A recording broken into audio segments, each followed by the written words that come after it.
like honestly. Yeah, I streamed and watched it.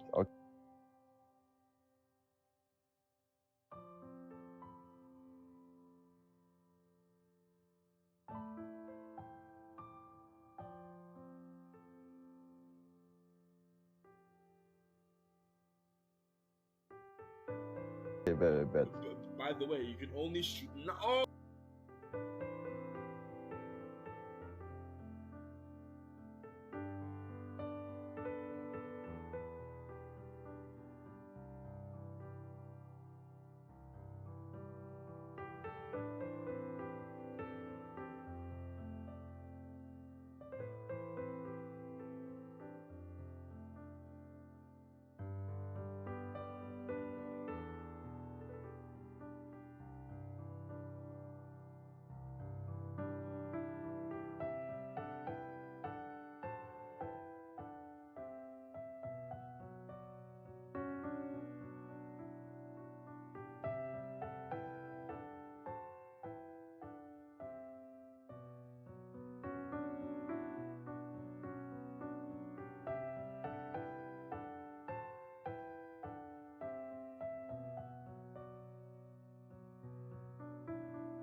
Good morning, Aspen.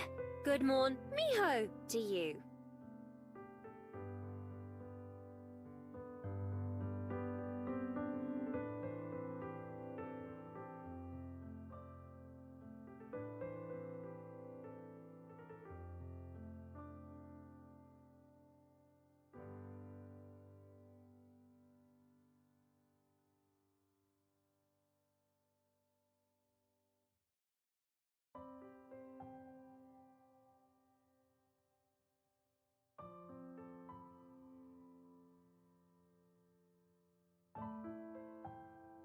Good morning, Bolivia, to you. How are you doing, Bolivia? I see you're here for the very not weird, not forbidden love Sapphic Sunday. How are you? Let's go. Let's go, lesbians. Let's go. How are you doing, Bolivia? I'm see you're punctual as always to Sapphic Sunday. Your favorite day of the week, I assume. Probably, I don't know. You are here. Are you excited for this very normal game that is nothing weird? What is this, Bruno? It's... Have you read the title, Bruno? That might give you an idea what this is. That might give you an idea what this is if you read the title for a hot minute. Yeah, it's very normal. This is what winning is like. Yep, four people voted for this game. 4 out of the 5 people who voted for this game.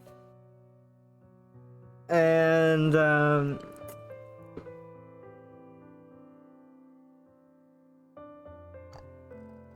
yeah. Bolivia here is one of those people who voted for it. So you can blame her. You can blame her if you want to blame someone. It's her fault. She's one of the she's a quarter of the reason why we're doing this. Give me a second.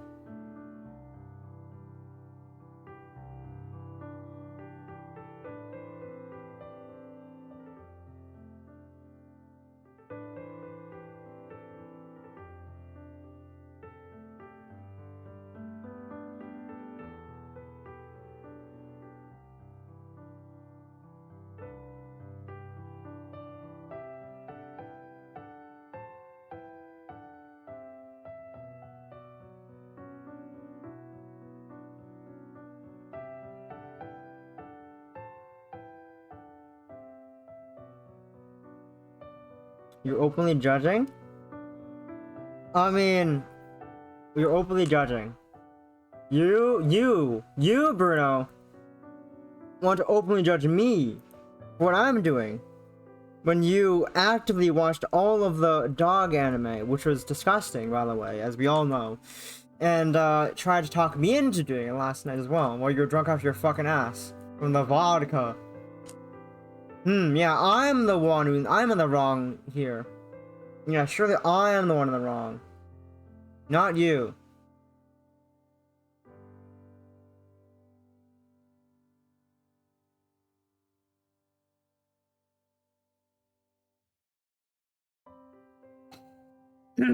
Anyways, with that faffing about over, let me just make sure the music isn't too loud and sound's not too murdering my ear.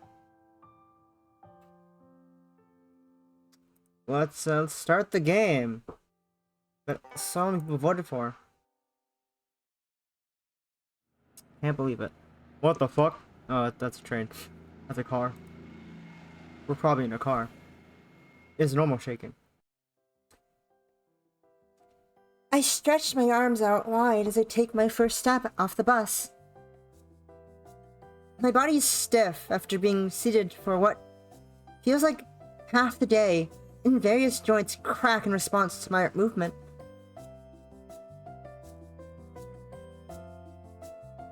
Are you sure you didn't enjoy something? You clearly enjoyed something while watching that anime. At the same time, I fill my lungs with fresh air. After being trapped inside of a bus all day, the air outside has a refreshing taste to it. Ouch. Ah, jeez, it's only been a few hours. Toughen up, Iris. With a loud crack of my neck, I finished limbering up, hit the road. I keep an eye out for any street signs that might help me gather my bearings. While I have a rough idea of where I am, I've never been to this city before, nor have I traveled with anybody who might. I'm all alone in a brand new city, my new home for at least the next year. This is hopeless. I can't see anything helpful. Maybe I should try asking for help after all. As if on cue, my cell phone begins to vibrate with an incoming call. It's Dad. After a few rings, I pick it up. His voice is cheerful and vibrant. Iris! I thought it was about time for me to call. How is it? Do you like your new home? Did you have any trouble getting there? It's not too far from the school, is it? Whoa, slow down, Dad. I haven't even seen the place yet. I just got off the bus a minute ago. Oh! Right. Whoops, I didn't mean to get ahead of myself. My father laughs heartily as he speaks. So, how was the ride over there? Full of fun and excitement? Ugh. Don't ask. Do you know how many creeps catch the bus? Not to mention all the stale air and uncomfortable seats? Worse, I couldn't even afford to doze off. Missing my stop would just be the disaster to top off this momentous occasion. Wow. Someone's being gloomy. Suck it up, princess. Oh, bus ride never hurt anyone. What happened to your enthusiasm from this morning? You were practically jumping for joy at the notion of moving out and attending school. You even changed into your uniform before leaving. You were prancing around like it was your first day of school. I was not. I just wanted to make sure it fit. Yet you're still wearing it now, aren't you? Shit, he caught me there. Shit. Well, I look down at my own body. My legs are clad in knee socks, up to my thighs. And they stop a couple inches before reaching my short skirt, which I have mixed feelings about wearing. The long sleeve blazer I'm wearing is warm, and around my left breast is the school emblem, though the blazer is a white shirt, also decorated with the school emblem. Finally, the collar of the white shirt is held in place by a tie, neatly wrapping the whole outfit together. Bruno, what are you, a 16-year-old boy? My precious daughter is finally moving out on her own. It feels like just yesterday that I was changing your diapers and reading you bedtime stories. Are you really going to be alright without me? Disappointing you, Bruno. Oh, please. I'm a grown woman. I'm a grown woman now, Dad. I can't take care of myself. I'm not so sure about you, though. Make sure you eat properly and go to bed at a reasonable time, okay? Yes. Poor father. I expected myself at my father's childish reaction. Although he's a good, responsible man, my father is not a serious person by nature. Fuck up. That's not my problem, Bruno. Again, that's you problem. It's only when something big is going on that he seems to pull his act together. Well, I won't keep you any longer. Call me when you arrive at your new home, okay? I'll be around if you need. Wait a second. Actually, there's one thing I'd like your help with. I took a look around and detailed my surroundings to my father. Sounds like you got off one stop too early. Don't worry, your new school isn't far away. Just keep heading towards the heart of the city. You'll find it in no time. If you still can't find it, Papa will track your phone GPS and give you street-by-street directions. How's that sound? Creepy beyond compare. Thanks for the help, though. I should be able to figure it out from here. Alright. Don't hesitate to call if you need help if you get lost again. I remember this one time when we went to the zoo and I found you. Beep. I hurriedly pressed the end call button. Honestly, every chance he gets. I put my phone away and start walking.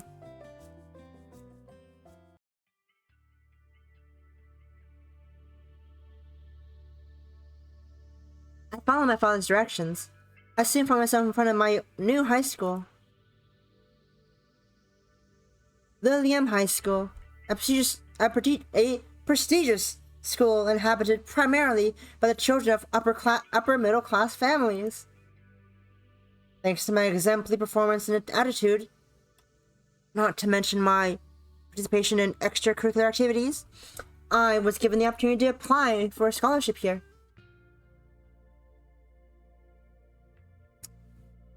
Not only was my application successful, I am now a top student at Lilium High School. Lilium High School, not Lilium. Maybe Lilium. Lilium. Let's go Lilium. My battle hasn't ended yet, however, as a scholarship student, I must continue to excel, lest my scholarship opportunities be revoked. Furthermore, I'll be living by myself from now on, and I don't know anybody in the city. This is my first step towards adulthood, and as nervous as this whole situation makes me, I am, without a doubt, excited.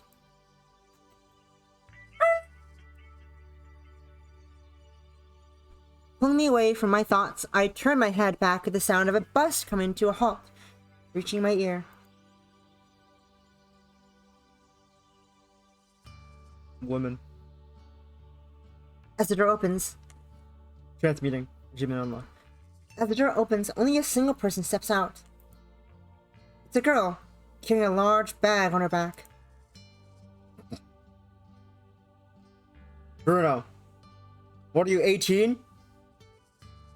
Even from behind, her long black hair is pure, and pure white shirt catch my eye. She exudes an unmistakable air of maturity, despite appearing to be around my age. A cool beauty, with an appeal I find myself immediately drawn to. I didn't say breast.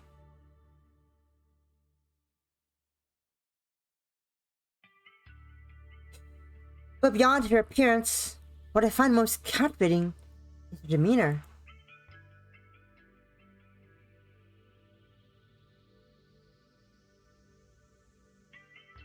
You know what would be better if you accentuated that sentence with a thing, but you didn't. So I'm disappointing you, Bruno. 2 times in a row. Sorry, 3 times in a row. In quick succession.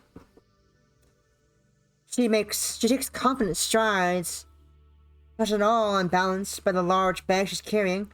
She appears strong, yet her arms and legs are not muscular.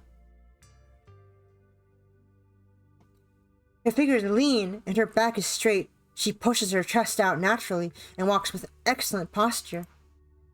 Her age, or not, she's undoubtedly more mature and adult than I am. As I stare at her figure, my mouth agape, I notice just how loudly my heart is beating. The mere sight of this girl caused my body to malfunction. My throat is paralyzed. My face is hot. My heart is beating so quickly. I fear it must burst. Yes? My heart jumps from as the beautiful young woman addresses me. She stares straight into my eyes, exuding confidence and strength I could only dream of possessing. If you don't want anything, then... The young woman turns around and begins to walk off. No, please wait. My body reacts before my brain is able to formulate a plan. I didn't mean to call out to the girl, but before I know it, I'm unconsciously reaching forward. Yeah? The girl raises an eyebrow at my sudden outburst. I think about what I can say and why I call out to this total stranger. Perhaps I can ask if she is also a student? Hello, Possum. I see you've arrived at the most opportune time. What a great time to arrive. Awesome. What a great time. Don't dox me like this. Don't dox it in time. Fuck you, game. You missed the first part.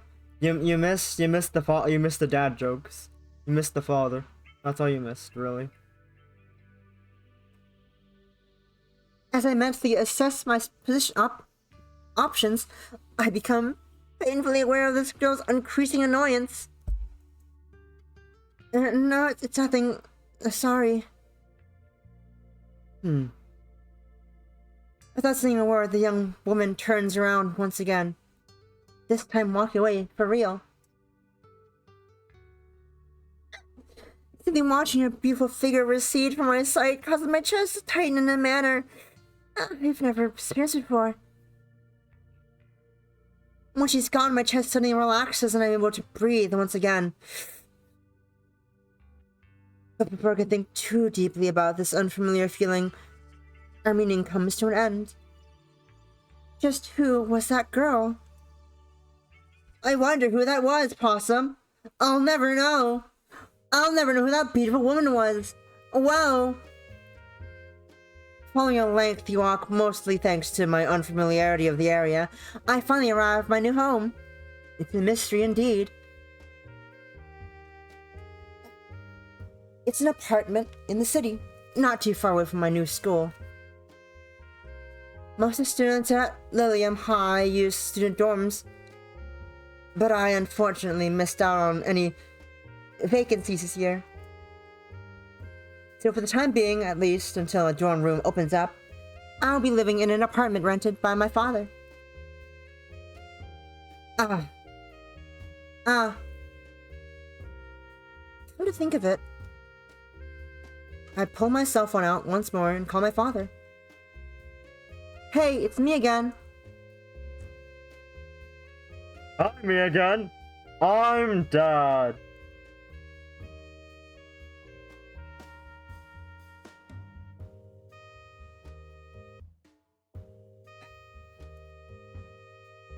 I'm hanging up.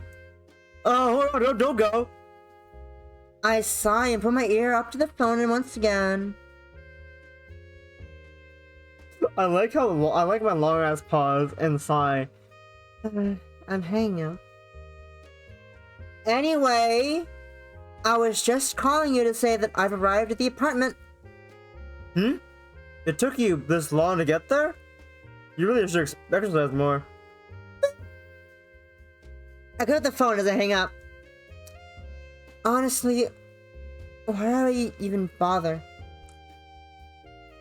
I thought moving out would mean being free from my father's nonsense. Sorry, Possum, that's not correct. I was distracted by cute girl. Singular.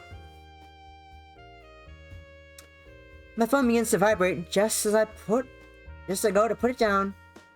I sigh once more and answer the call. Dad, I've only just arrived. If you want to pester me, can't it wait until... hold on. There's something important I need to tell you.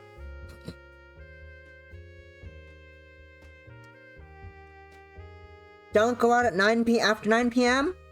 No. Well, yes, but I bet something else. I was planning on telling you before you left, but you just looked so cute dancing around in your new uniform that I... Out with it, Dad! Okay.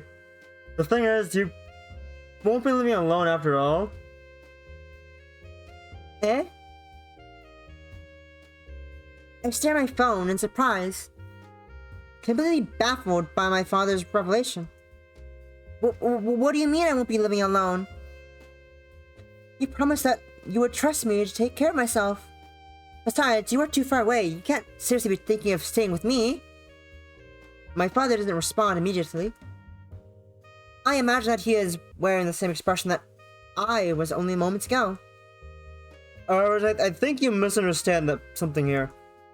What I'm trying to tell you is that you'll be sharing the apartment with another Lilium high school student. My eyes slowly open wider as my father's words sink in. I had anticipated a quiet life of solitude during my stay here. A life of school, studying, and not much else. Having a housemate would undeniably change that. Another high school student? Sorry, I know you're looking forward to being alone. No, that's okay. I'm just surprised. I don't actually think that having a housemate would be a bad thing. I'm just glad to hear that. I'd be in a different situation if you refused to live with her. Oh, don't worry about her having an impact on your studies. Zoe usually keeps to herself. Zoe, huh? Okay, so a girl called Zoe will be living with me and attending the same school as I do. I can work with that. Is there anything else I should know about before we meet? Oh! Well, I suppose it's this... there's this one thing. I can hear the sound of my father scratching his head and he hesitates to answer. You see, you and Zoe already, have a connection? A connection? I think back over the people I've met.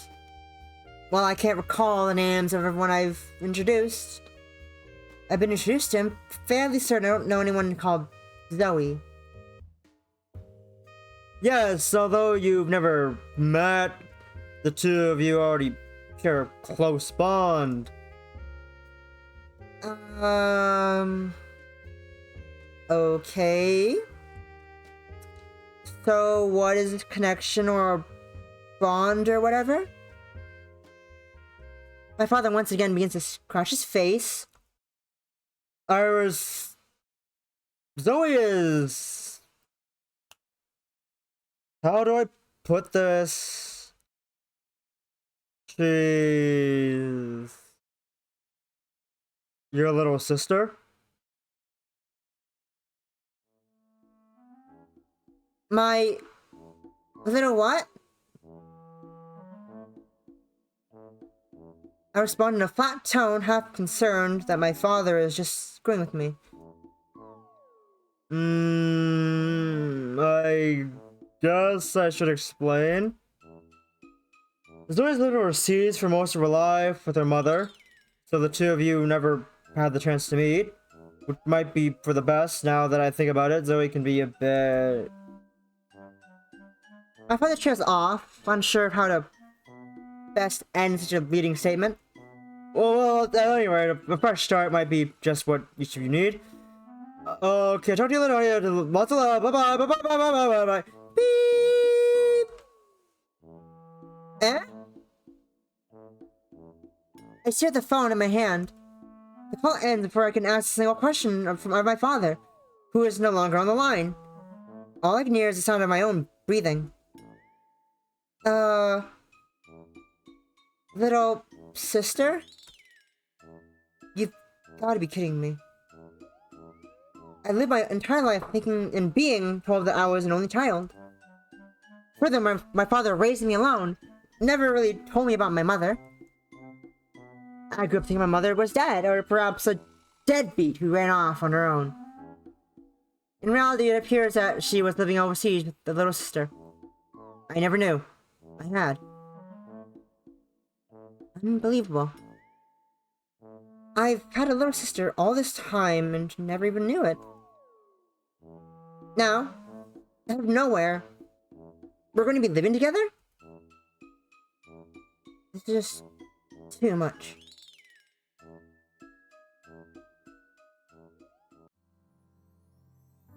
Following the piece of news my father just left me at the last minute, I was left in a state of shock. In a daze, I decided to take a quick look around the apartment.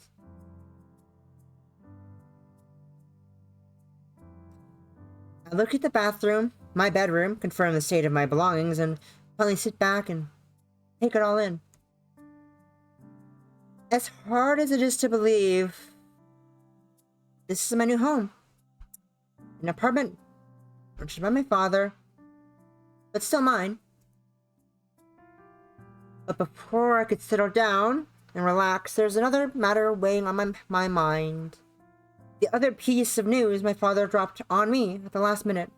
The unplanned guest in my otherwise empty apartment. My little sister. A little sister. My little sister. For the next 30 minutes, I paced back and forth.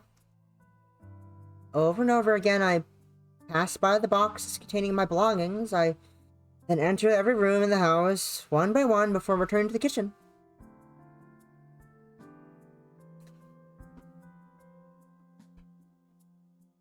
I repeat this process as time slowly passes me by, as though waiting for something or trying to reach a conclusion. In reality, however, I have no clear goal. There's only a single thought on my mind, and pacing will not help make it go away. As one might expect from the moment my father nonchalantly made his declaration, my thoughts belonged to a single person. My little sister, Zoe. Though surprised, after a while, I'm not actually disappointed, and I'm certainly not angry. Instead, all I could think about is how I'll finally have the younger sibling I always wanted. Maybe I should lay down for a bit. I really do need the rest. Contrary to the advice I offered myself, I continued to pace. The excitement of having a little sister, one with whom I will soon be spending my every day, is just too much to keep bottled up inside. A little sister. My very own little sister. I begin to imagine what she might look like, and what we could do with one another. Will we cook together? Walk to school together? Will she need my help with her homework? Hydrate. This is for you, Possum.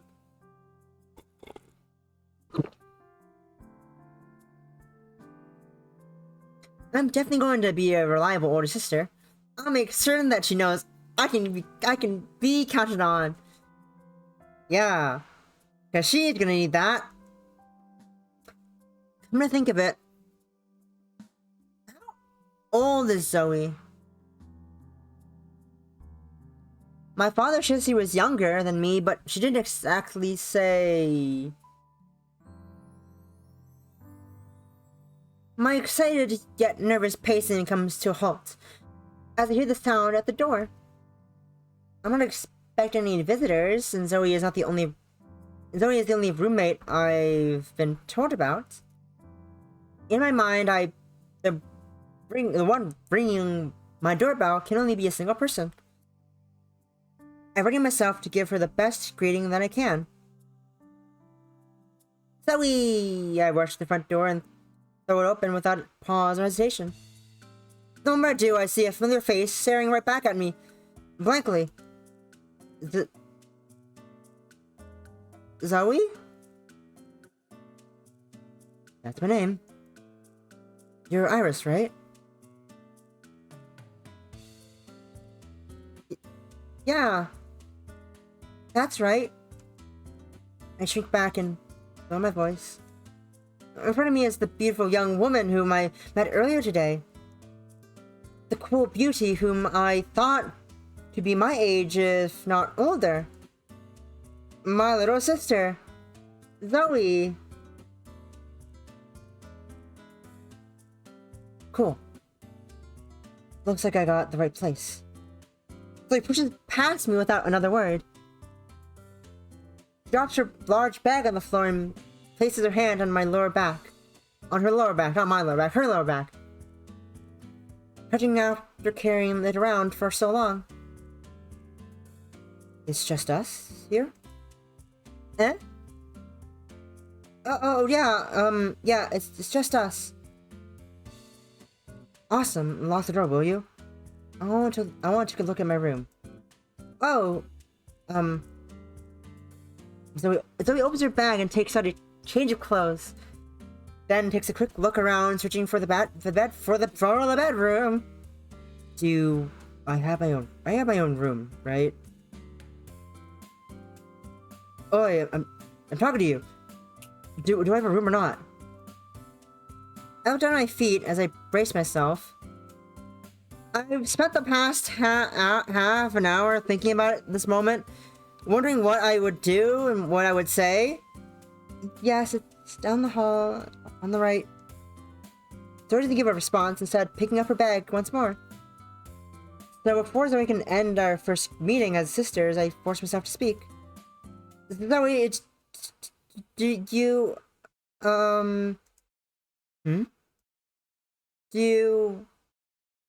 want to go get smoothies together?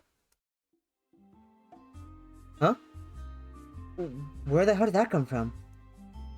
I just, look, I don't know what our father told you, but I'm just here to eat and sleep. Got it?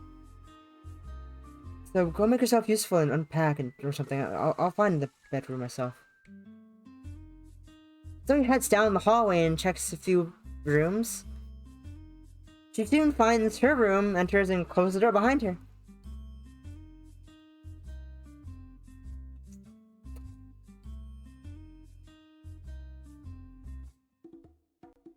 Even after Zoe has left my sight, I continue to look towards the bedroom. Ugh. Smoothies? What the hell? Standing in the hallway, I continue to replay that unbelievably awkward exchange in my head. What just happened? The girl from the park? That was Zoe?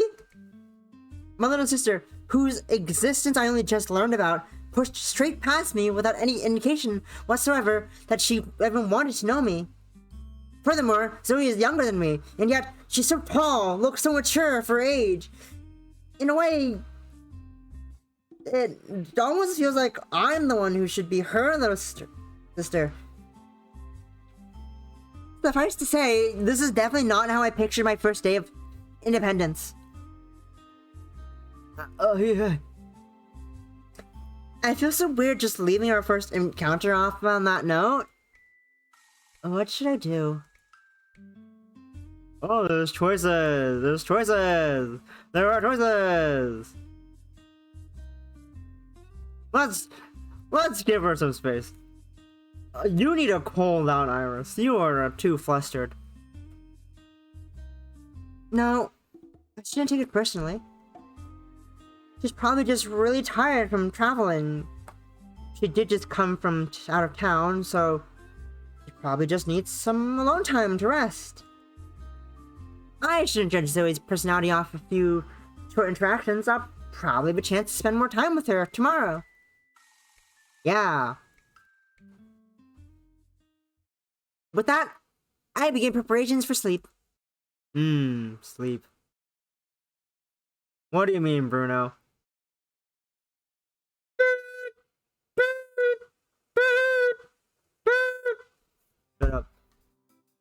groggily, I wake up the next morning. My alarm goes off at 7 o'clock.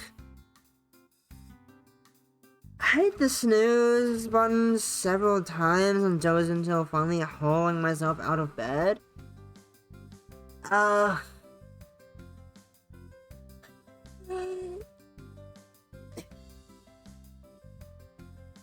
Holy restream. I go to the bathroom to get washed up. I noticed one of the towels hanging in there is already wet. Apparently Zoe already got her morning shower.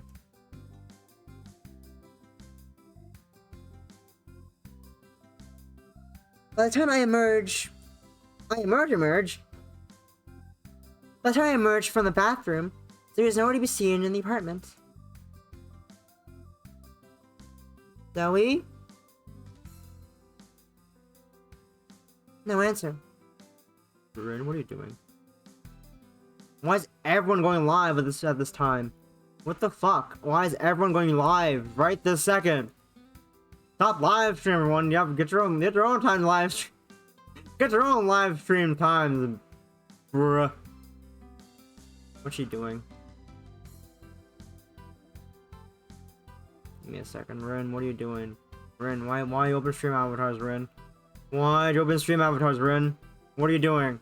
Load faster, mod view. Didn't change the category yet, that's why. Okay, cool. Love that. It's great. It's great. Nothing's changed yet this whole time. Well, if you open stream avatars just now, Bruno, so that means it's doing something. Closed it.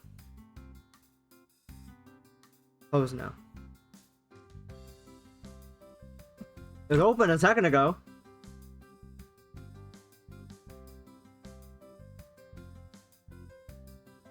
You opened the stream after like a minute ago, like a second ago, Bruno. So, do you really blame me for thinking she went live? She's going live soon. I'm on drugs. I'm pretty sure I saw her open stream avatars on Steam just a second ago. I'm quite sure I'm not on drugs. I'm quite certain of that fact, Bruno. That I am not on drugs.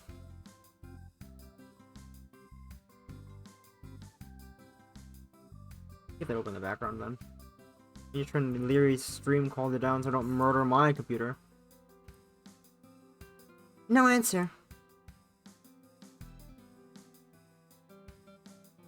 After what happened yesterday, I'm not sure whether to feel disappointed or relieved. Why not both? Bruno, you think I look at Twitter often enough to see that she tweets, Bruno? You think I have tweet notifications on for Rin? Hell no! I only have tweet notifications for one person, and that's Kaizen. I don't know why I have for Kaizen, but I do. Just for Kaizen. I have tweet notifications for Kaizen turned on for some reason, and I've never turned it off.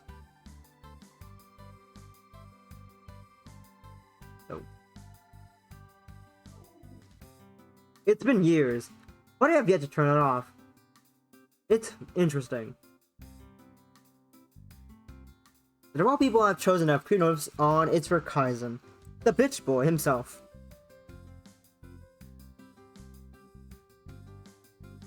I'm gonna go look at the tweet. If I could, I would set up the fucking tweet notifs on our server, on our Discord server, but I can't. Because you have to fucking pay for that shit. And it's dumb. It's dumb. It's something we have to pay for this because Elon's a bitch.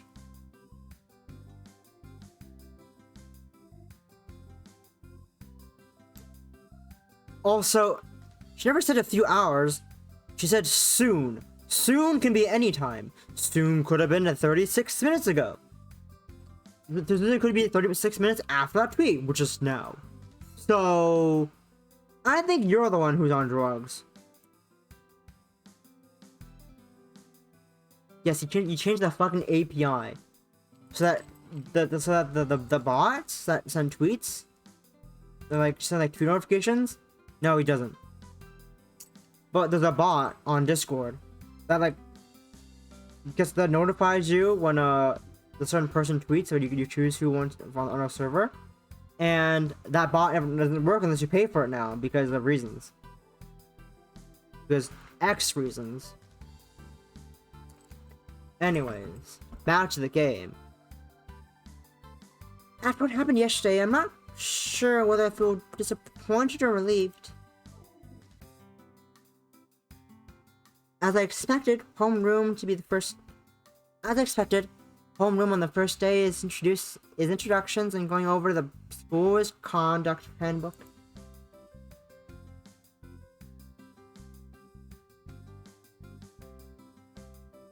After homeroom, my next class is calculus. That's right next door, and I'm one of the first students to arrive. I take a seat near the door. Hi, nice to meet you again. Hi, Iris. The students trickle in one by one. I say hello to the classmates I already know, while offering a friendly nod to the new faces. Right as I'm about to take a seat, a familiar face pops in. My eyes widen as I realize it's Zoe's. She pokes her head around the corner of the door frame as if unsure as to whether she's found the correct room, then steps through after confirming the number. Hi, Zoe. Huh? I'm glad you came by to see me.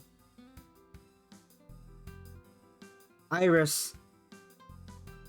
Iris, I think you're confused. What are you talking about?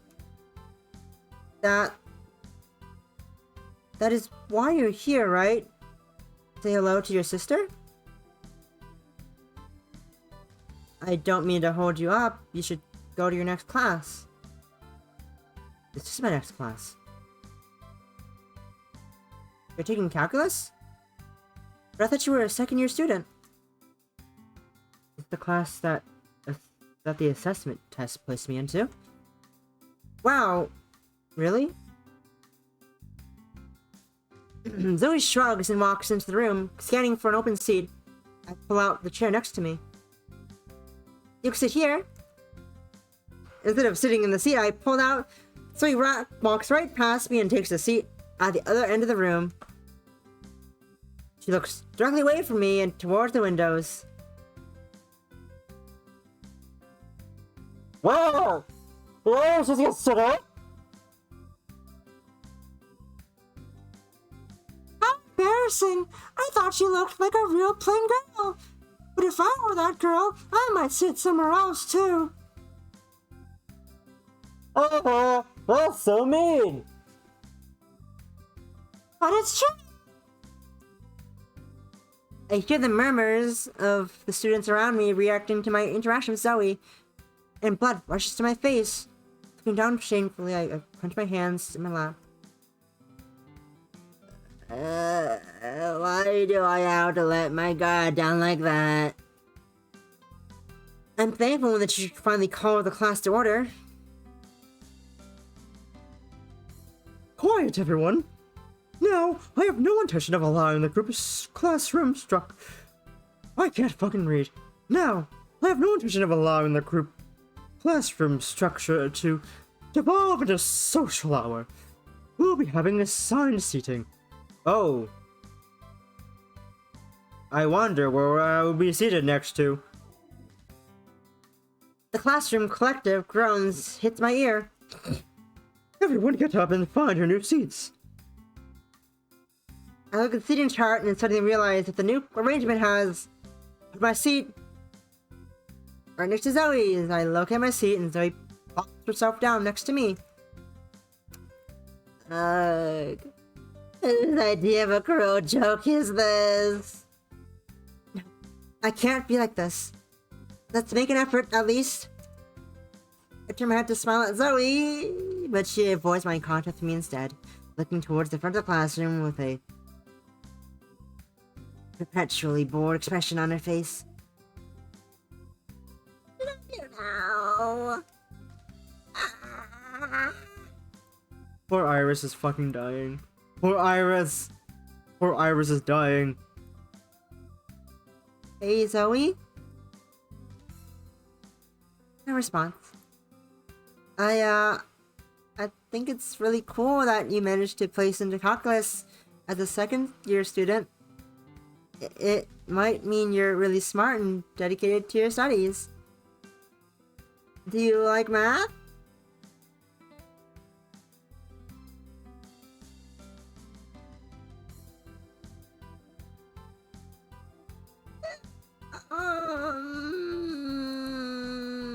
Again, no reaction.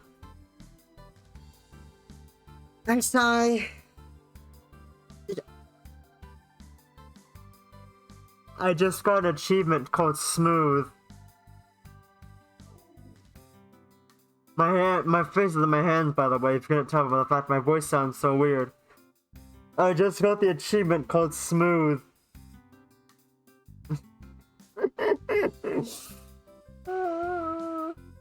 I sigh, dejected, and open my notebook. Apparently, Zoe intends to ignore me for the rest of her classes. I try to focus on the teacher's lesson, but I can't stop thinking about Zoe. Sitting right next to me, yet she seems completely oblivious to my existence. And not only do I have to spend the rest of my semester sitting next to her in calculus class, but we're living together in the same apartment? What have I gotten myself into? Oh look! Bruno! Vryn's is playing VTube Studio. I wonder if she's gonna stream now. I wonder, Bruno.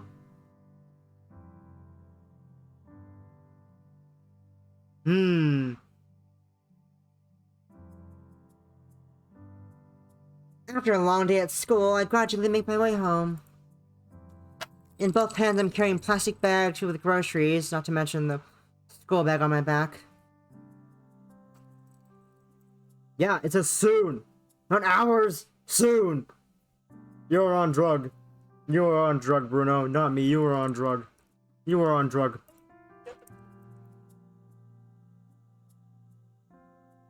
Yes. And guess what? Soon can mean many things. Why is my phone getting a Pokemon advertisement? Why am I getting a TCG ad for Pokemon on my phone? What am I looking at? Why am I looking at Pokemon TCG ad on my phone? Huh? Anyways. In both hands, I'm carrying plastic bags with... I already read that already. Your brain's safe soon. Equals hours. Yeah, safe. Safe soon. Safe soon. Yep. Did you ever get a refund on that, by the way, Bruno, on the redeem? Probably not. What was we supposed to refund you on again? Let's see. Give me a second to figure out what it was. Hair color change, eye color change, pet, throw, firework, weapon, ban, mom, one hand, bunny, game, bling, book, posture, stretch, hair, ear, hat, head, bonk, throw, tits, TTS.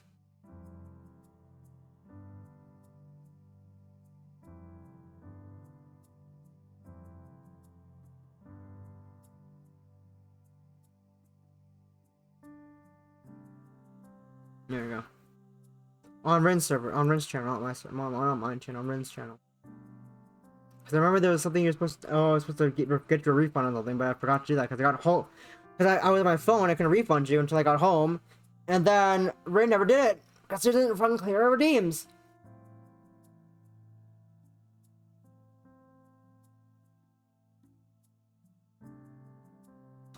I'm back! Call out as I enter the apartment. Text speech. You're supposed to read out your message, but it didn't do that because she didn't have it working properly at the time. Bags in either in my hand are placed on the counter, followed by my school bag. I then collapse to the nearest chair and close my eyes, exhausted from my trip. Normally, after the first day of school, I feel the excitement. But all I can feel now is the crushing anxiety of what will happen the next time I see Zoe. It seems that she outright hated me in math class. There's no other way to interpret it, right? I sigh and close my eyes. Damn. Where did I put it? Hmm?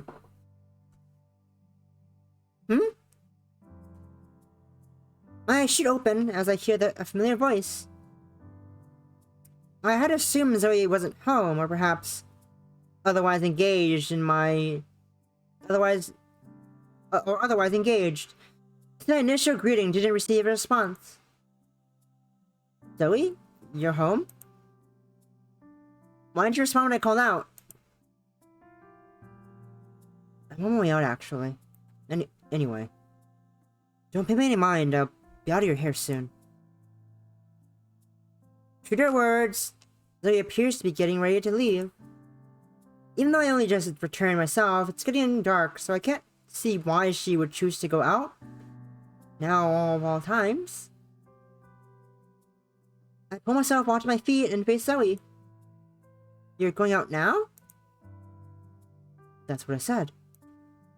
But isn't it getting dark? A bit late for that? It'll be dark soon. You don't want to be wandering around an unfamiliar city at night. You mean that you don't want to wander the city? You don't seem to know what I want. Oh. Okay, that's fair. But why would you go out at this time? I already bought some groceries to use for dinner, if that's what you were worried about. I'm not going shopping. Then... where are you going? Give me a break. Give me a break. After that, she appears to be moving towards the door again. Wait! I take a step to the side so that I block her escape. She raises her eyes... mutinously. It takes me several seconds to get my voice to work. You know, seeing as we are both up... I nearly cringe as I hear my own nervous voice. Why don't we study? Zoe opens her mouth to respond and then closes it again. For one shocking moment, I think she's actually going to consider my proposal. Then I realize she's only taking a deep breath to keep her temper in check. No. Zoe brings her brush past me in the hallway. I can't just leave her alone. You can't? You can't? Can't what? Can't what? Go outside right now. It's nighttime. I can't fucking read. So? Is there a problem? Our school enforces a curfew. Any student out past 10 o'clock is going to be in serious trouble. Even expulsion. At the mention of the school, Zoe's eyes narrow. And safety, too. Just because we live in our own doesn't mean we could do whatever we want.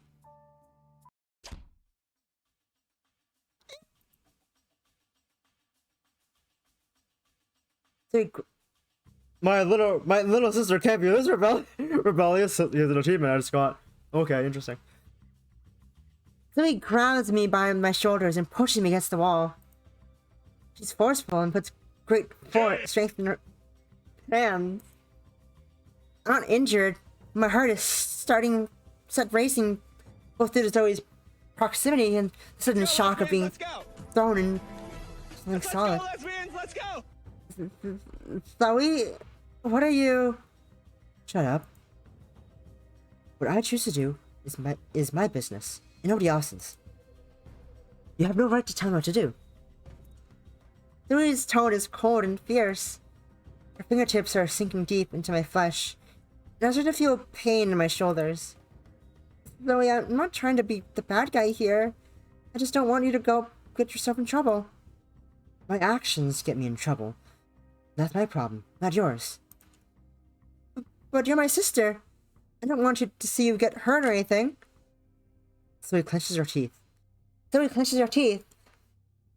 Don't give me that shit.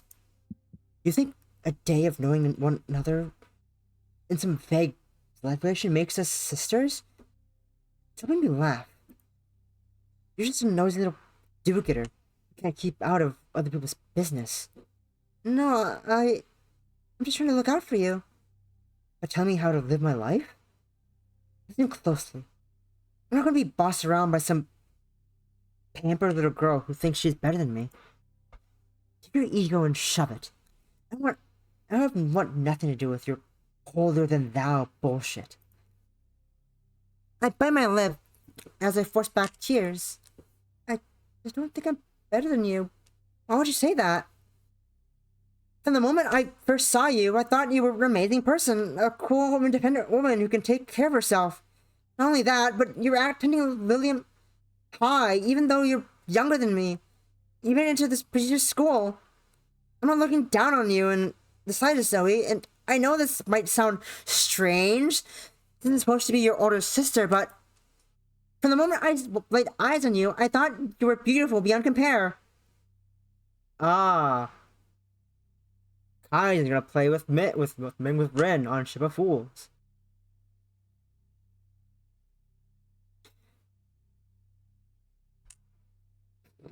Andrew's love is plus wins us. So all that. Oh wow, whoa, whoa, whoa.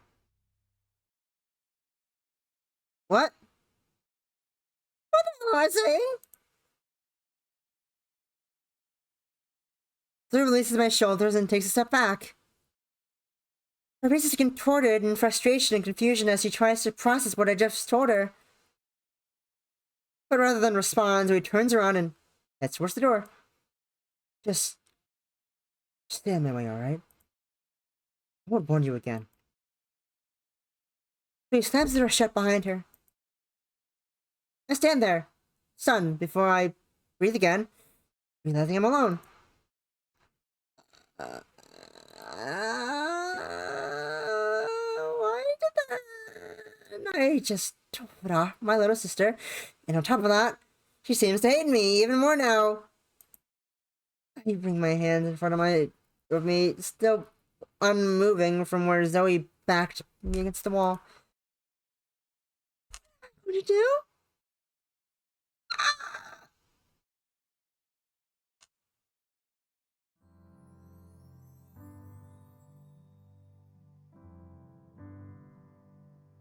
The next morning, I wake up sore, slumped over the desk in my room. My bedroom light is still on, and I'm still in my clothes from yesterday. Oh, that's right. I stayed up last night to try to catch Zoe when she came back home, but must have fallen asleep before she got back. I quickly change out of my grungy clothes and grab a granola bar from the kitchen, and on my way out to the door. I have breakfast today. As I hurried to school, thoughts of last night rushed through my head. I can't believe I said those things to Zoe. I can't believe Zoe said those things to me. Wow. What was I thinking?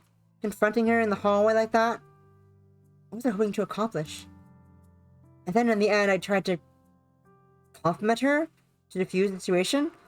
But that only seemed to make her even more upset. I couldn't even stop her from leaving. So, what was the point?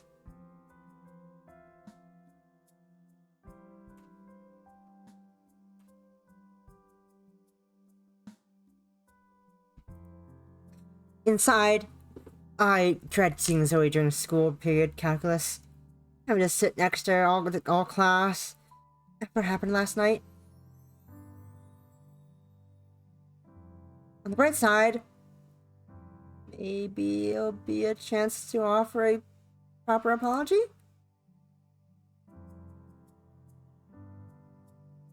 can escape me when it comes to class, right? Right? Surely. Surely she can't. Surely it's impossible to do that. Surely.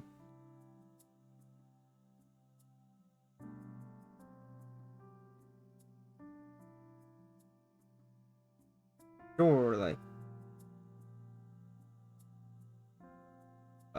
Loading things. Things are loading on the browser window. Oh, I didn't mean to do that. After the bell rings to signal the end of homeroom, I wish to calculus. I want to be here when Zoe arrives. I watch as the students file in one by one.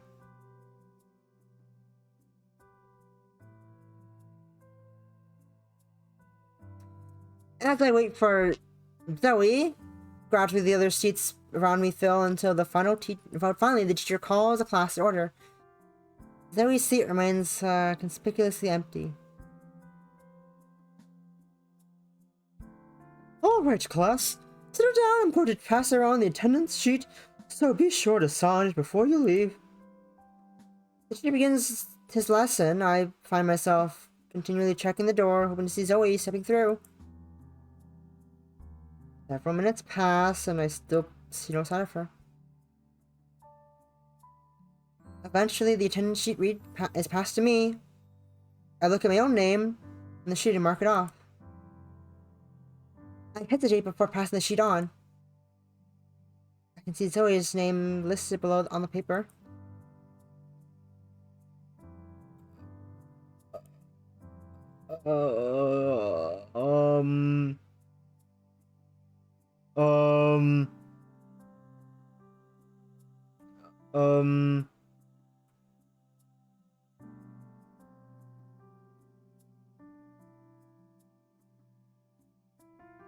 Zoe might just be running late. I wouldn't want for her to get in trouble for missing class. Totally here. Besides, it's just a little thing. Right. I mark Zoe as being in attendance, then pass the attendance sheet to the next table of students. The rest of the day passes on uneventfully. After my last class, I check around the sophomore classroom to see if I can find Zoe. I don't see her anywhere. Maybe she went straight home? Totally here. Totally. What could possibly go wrong? Absolutely nothing. There isn't any warm welcome after I rushed back to the apartment at record speed. Not that I was expecting one, but Zoe is nowhere to be found. I tried knocking on Zoe's bedroom door. No response. My phone rings. I look down at the screen and realize it's from my dad. Dad? Iris, where is Zoe? I don't know. I called her phone and she's not picking up. Can you go home to see if she's there? I'm home. I just checked her room, but she's not responding. She might still be at school. I hear the sound of Dad sighing on the other end of the line. I just got a call from school. Zoe didn't go to class today. I thought it'd be different. I thought this would be different. With her in a new school and living with you. What do you mean? This isn't the first time this has happened, you know. Zoe had the same problem at her old school. I see. Interesting. There's just one thing that the school told me. Zoe was open for all classes except for the one she was marked as in attendance for calculus class. They asked the teacher about it, and he doesn't remember Zoe being there. No, it's not a coincidence that the one class I was supposed to attend is the class that the two of you share together. Iris, I'm disappointed. I want you to be a positive example for Zoe, not encourage this kind of behavior. I know she's going to start acting like an angel over. I know she's not going to start acting like an angel overnight. But the least you could do is try to keep her in line. I'm sorry, Dad. I'll try to keep an eye on her. I know you're not the one she's. I know you're not the one who. The problem. It's not your fault. It's not fair to take this all out on you when Zoe's the one who's cutting class. I hope things improve, Iris. Me too, Dad. I hope things get better soon. Well, I guess that's all. I don't want to get another call like that from the school. Goodbye, Dad. He hangs up on me. He hangs up on me, cutting me off mid-sentence. Rude. I don't think I've ever heard Dad so angry. At least he's never been that angry at me. Why is it my fault? Zoe misbehaves and I'm the one getting scolded? I didn't even know I had a sister before now. No, I'm responsible for this unruly person? No, that's not right. Zoe's still younger than me. If I want to be an older sister, I didn't just set a good example for her. But how am I even supposed to keep an eye on her? It's not like she tells me where she goes. Unless... What the fuck is this? My eyes glance towards the narrow apartment hallway that contains our bedrooms. I could look in her room. I'm the only one home at the moment. It's not like it would be locked. No, it's wrong to do that. I can't. But it might give some clue to where she's been going during the day. What if she's doing something really shady? In spite of my misgivings, I soon found myself sitting in front of Zoe's bedroom door. I placed my hand on the doorknob, hesitating. I really shouldn't do this, really.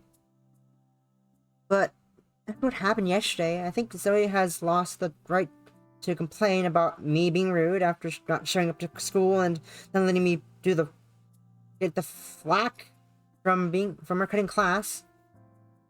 I twist the knob with a feeling of unease and push the door open.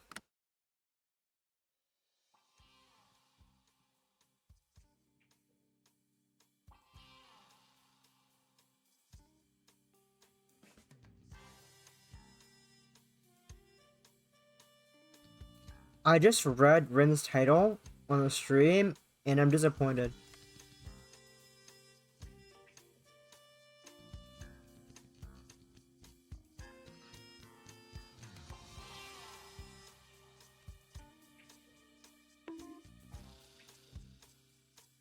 Why are you blocking me?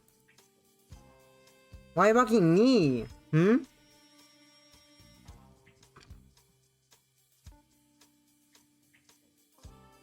Doesn't look like she decorated at all in here. Even the blankets are all so plain looking. I'm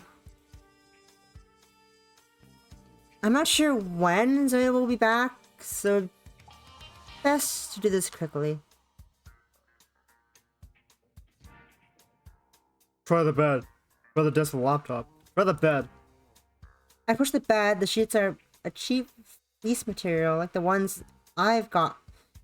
The ones you'd get in an airplane flight, but they're soft to touch. Oh, it looks like she makes her bed. I wonder if it was a requirement from the boarding school she went to. I guess it would be. Don't get distracted. On a mission. I decided to search the bed first. As I move the sheets down the pillows, the smell of citrus jasmine shampoo, along with a softener, more natural scent, reaches my nose. My sister's scent? Whatever it is, it's rather pleasant. I find out underneath the pillows. Satisfied that I placed the pillow and sheets back into place convincingly enough, I crouch down on my knees and peek beneath the bed. Nothing. I stand up, My knees hurt a bit from kneeling on the floor in such a weird position. Where do I look? I don't see anything in here. I feel really bad now. Why am I even doing this? As I turn to leave, something on the table catches my eye. Colorful papers are sticking out from underneath Zoe's textbooks on the table. Is that a class handout?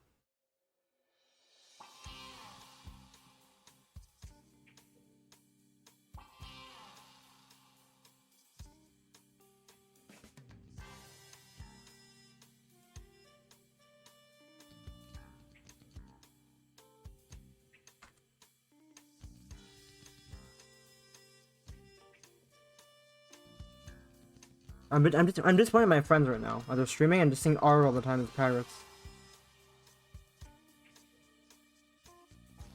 I've already come this far. May as well.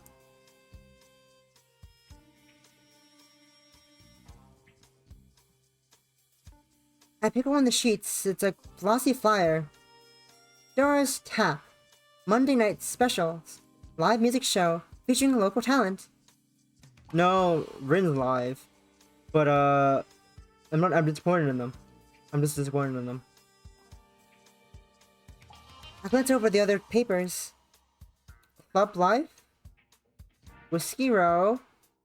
And Tribute Club. Kaizen's also live? Oh, he is also live. Fun. What? Why does she have flyers for bars? What the heck is this? It looks like she had a lot of them too. And one of them is even circled with marker around the date. My head is spinning. Is this what Zoe has been doing in the last few nights? Going out to bars? Horrified, I spin to face the door. It's opening. Zoe's back. Roughly, I shut the flowers over the books. Then I straighten up. When I straighten, I find a Zoe staring at me, her eyes wide. The shocked expression doesn't last long, however, as her eyes narrow to critical levels. What are you doing in my room? In your room? I echo her stupidly. Oh, right. I was just gonna see if you want to watch TV. If it was even possible, Zoe's eyes somehow narrow even further. Why? I knot my hands on the bottom half of my sweater. Hear my voice from sounding like a tightrope. Something good might be on? Zoe turns me around first, then presses her palms flat against my back. She pushes me from her room as I weakly protest. You don't even have to watch TV. We could just study or something, I mean. Good night, Iris. Charlie hisses at me as she roughly closes her door in my face, and with the sound of it slamming. Ew. That was too close for comfort. Those flyers, I definitely saw something weird in there. Zoe isn't a bad girl, is she?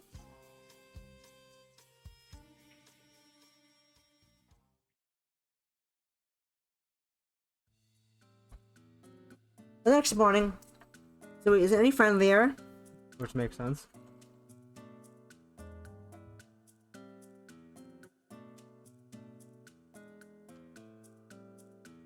I mean, it's normal. We didn't talk much before, but this time the silence is heavy.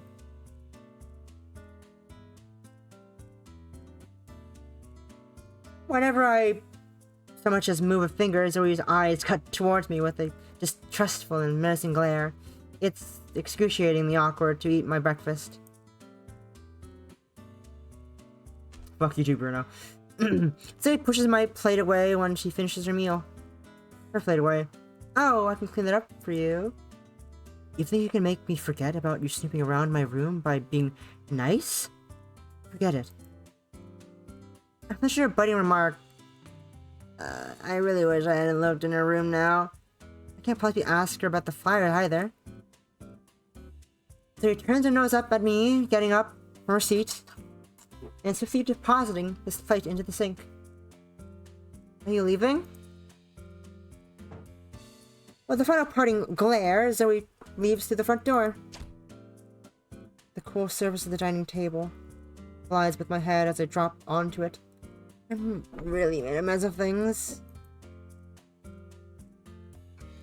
After waiting a good 3 minutes, so that Zoe can't glare at me for following her, I finally leave the apartment and make my way to school. I'm more than a little anxious as class approaches. Sitting through another round of sharp glares from my younger sister isn't exactly the top of my list of fun. But the situation resolved itself because... Zoe White? Miss White? She's opposite again. Teacher twists his mouth, disapprovingly, and shoots me a look before going back to the attendants. I sink back down into my chair. Why am I getting blamed for her dirty in class? Even I'm starting to get worried.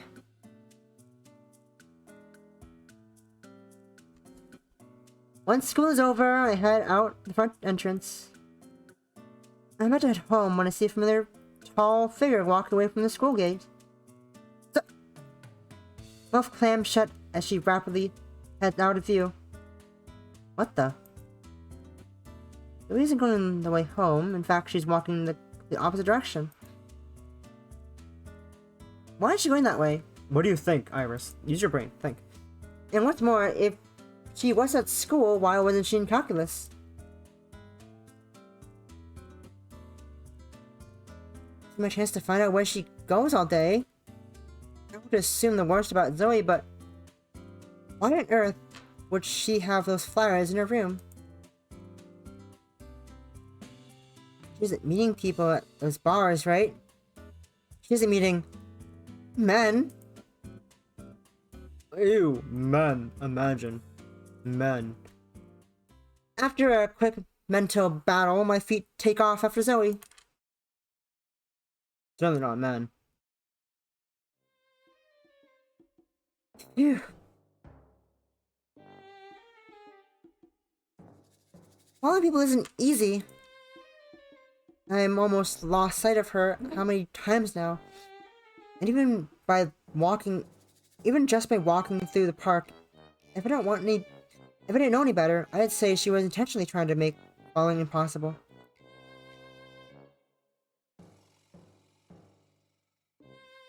Zoe zips down a path to the right, breaking out into a dash. I'm in the corner after her. My foot gets caught on a stray branch in the path. Promptly, I throw a twig out of my sock. This is not my forte. Quietly, I sneak over to the path again. It's now devoid of anyone. Oh no, I lost her. Did she see me following her? How could she not? Besides, it's not totally unfair. This could all be a huge coincidence. Ah! In reflex, I spin behind a tree. Yep. Setting on. Chat. Yeah. Aggroport setting, please. Thank you. Thank you, please.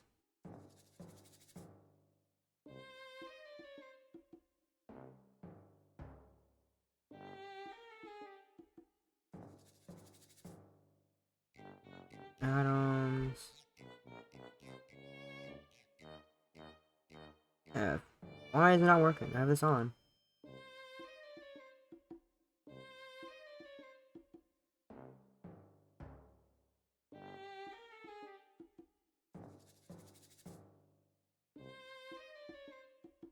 Why aren't they showing up? There's none of them set up. That'd be odd if you didn't. I would have sworn you guys did. Weird. Chat add-ons not popping up properly.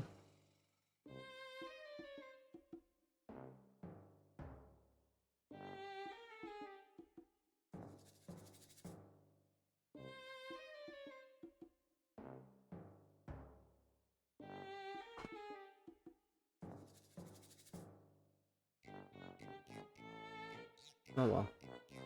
Oh well. Where is it? Where's this game? Zoe has just stepped out of a nearby bathroom, now fully changed into her casual clothing. She's also carrying a huge black bag over her shoulder, again. What's going on? Change your clothes in a park bathroom? Zoe's moving swiftly through the park now, and making her way for the exit.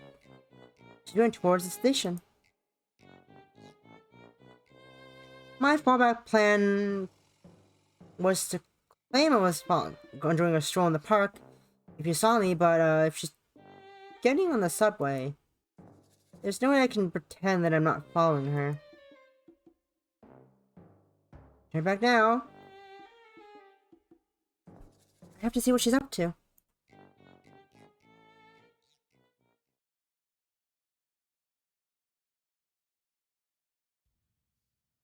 I was barely able to get off the same stop as Zoe, and I have lost her altogether.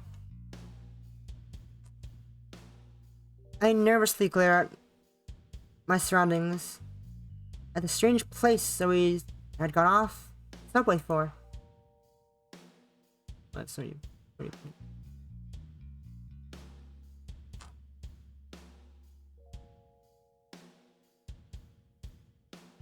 So many Discord pings because I have so many. I'm in so many places. I have so many roles. I'm in so many Discord people. Just all of them are live. I got so many pings. It's crazy. This place is really scary. There's nothing but bars around here. I can't even imagine what this place looks like late at night. Standing around in my school uniform, I really stick out like a sore thumb. I guess I feel lucky it's not busy.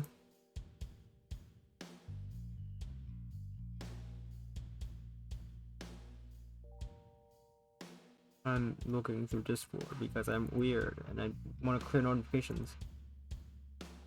But where did Zoe go? Wait, the name of the flyer that was circled, was that tonight? Entropy Club?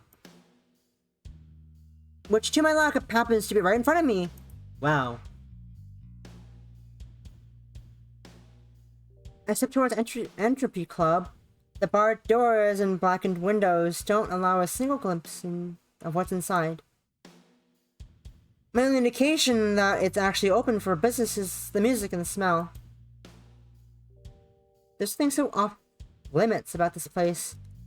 This entire street, really. Something that screams, "You don't belong here!" I must be insane. I followed my sister, snooped in her room, and now I'm about to go into a seedy bar looking for her. But I've come too far to just give up. I'll duck in, look for Zoe, and then get out before anyone says anything. Now I'm muttering to myself in this dingy place. Let's get this over with.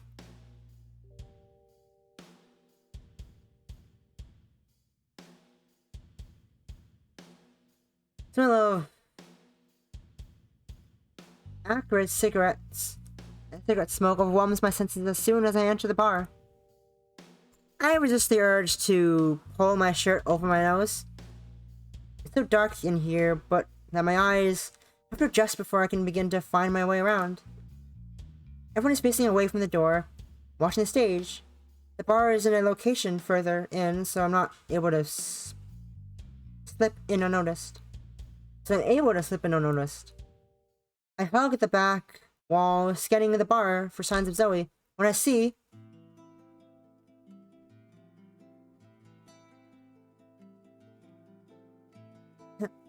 No way!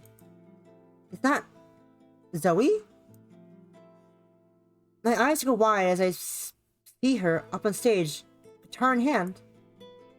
She's softly singing into the microphone, playing while doing so. No way. Rooted in place, I quietly listen as her song washes over the bar. I can't believe this beautiful song is coming from the same girl who seems to have a permanent scowl on her face.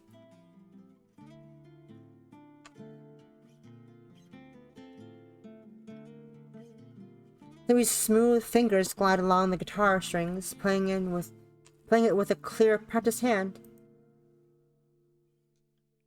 Her voice is so warm, so soothing that the bar and its few inhabitants fade around me.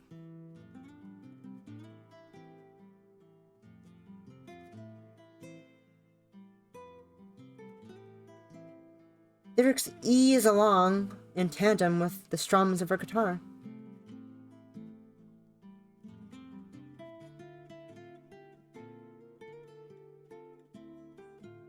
Her harsh clothing is such a contrast to the gentleness of the song that, in a strange way, it almost seems to make it sweeter.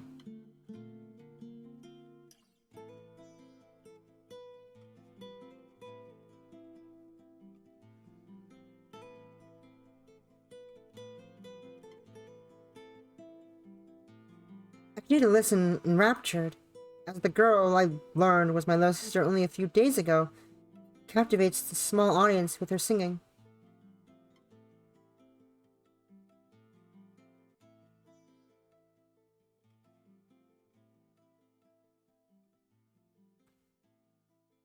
Until all too soon, the song tapers off. My surroundings to reality. Surroundings rebound to reality as Zoe preps the next song.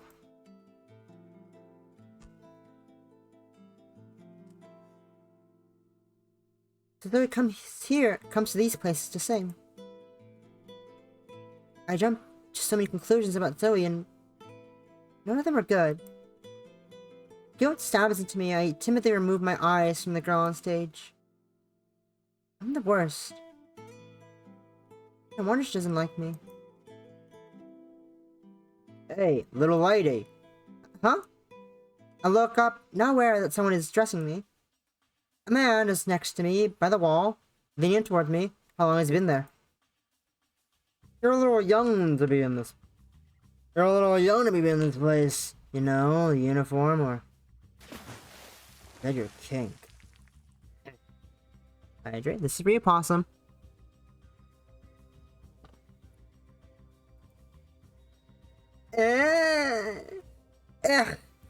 His breath stinks of alcohol. I hold back a gag as he advances closer, now leaning on the wall with his arm. Man, can I get you a drink? If we're not legal, I don't mind buying. Stretch.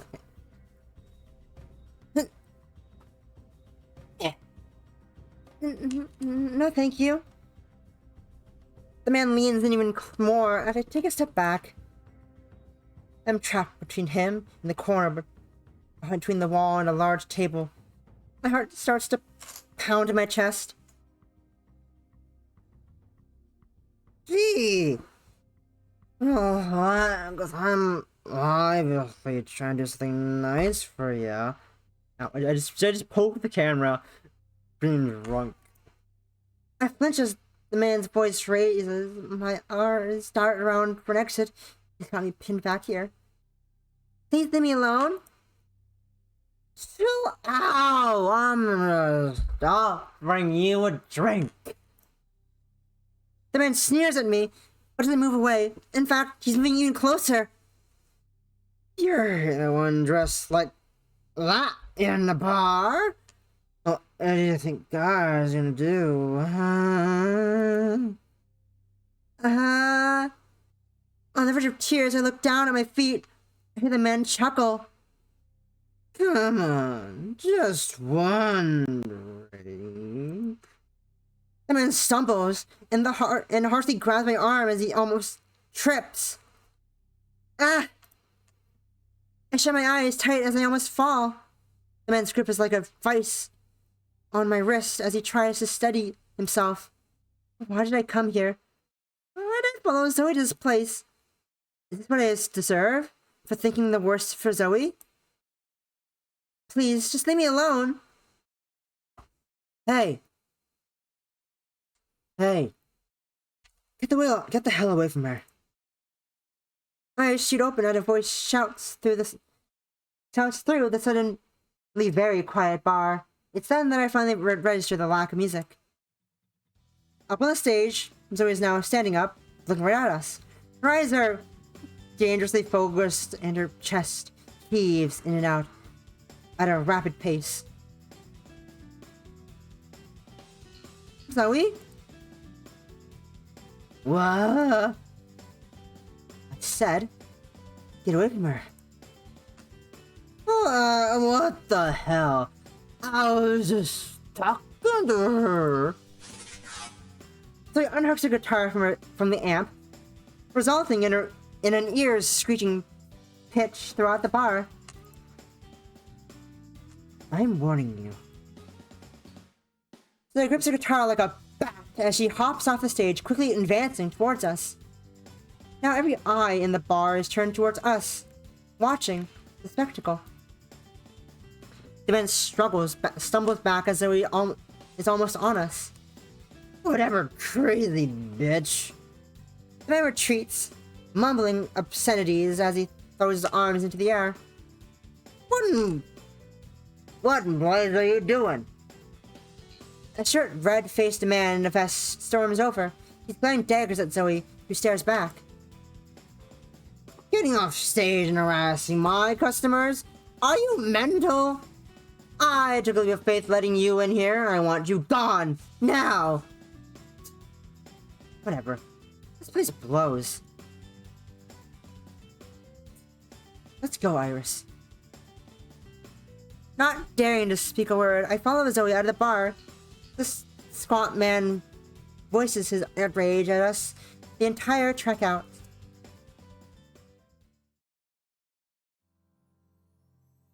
Once we're at a short way from the bar, Zoe stops, turning to face me. My heart's pounding so fast from the encounter that I'm starting to shake a little. I suppose I haven't saved in a while. Let's save real quick. There we go. If I save, when I save, yeah, save it. I find it saves. Are you okay? I'm fine. I'm just not used to that. It's probably a good thing that you're not.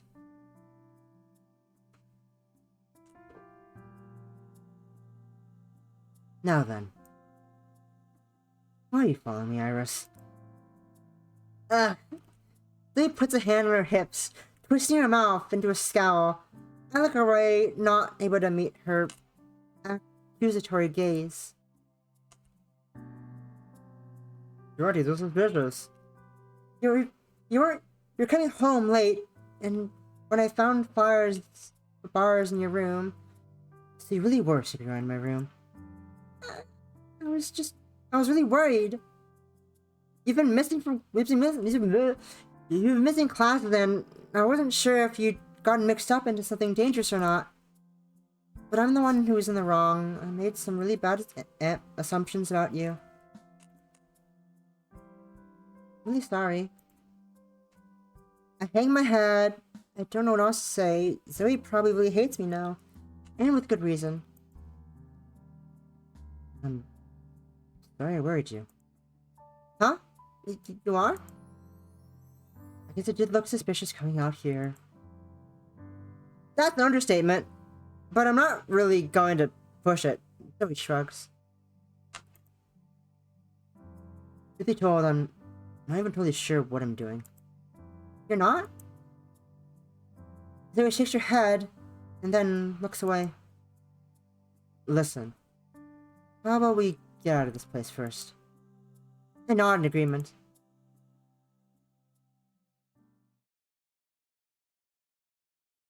I lag behind Zoe as we walk, my eyes downcast. Zoe had changed back into her uniform in the park bathroom, stating the smell of cigarette smoke stinking to her other clothes and was making her feel sick. I can't help but let out a heavy sigh. Today's events really wore me out. I guess that's to be expected. It's been a roller coaster of emotions all day. Here. You should sit down. She leads me to a bench. I'm not physically tired, but I comply. Sitting on a bench doesn't sound so bad.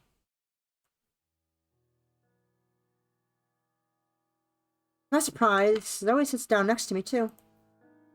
I'm sorry I got you in trouble with that guy. You didn't get me in trouble.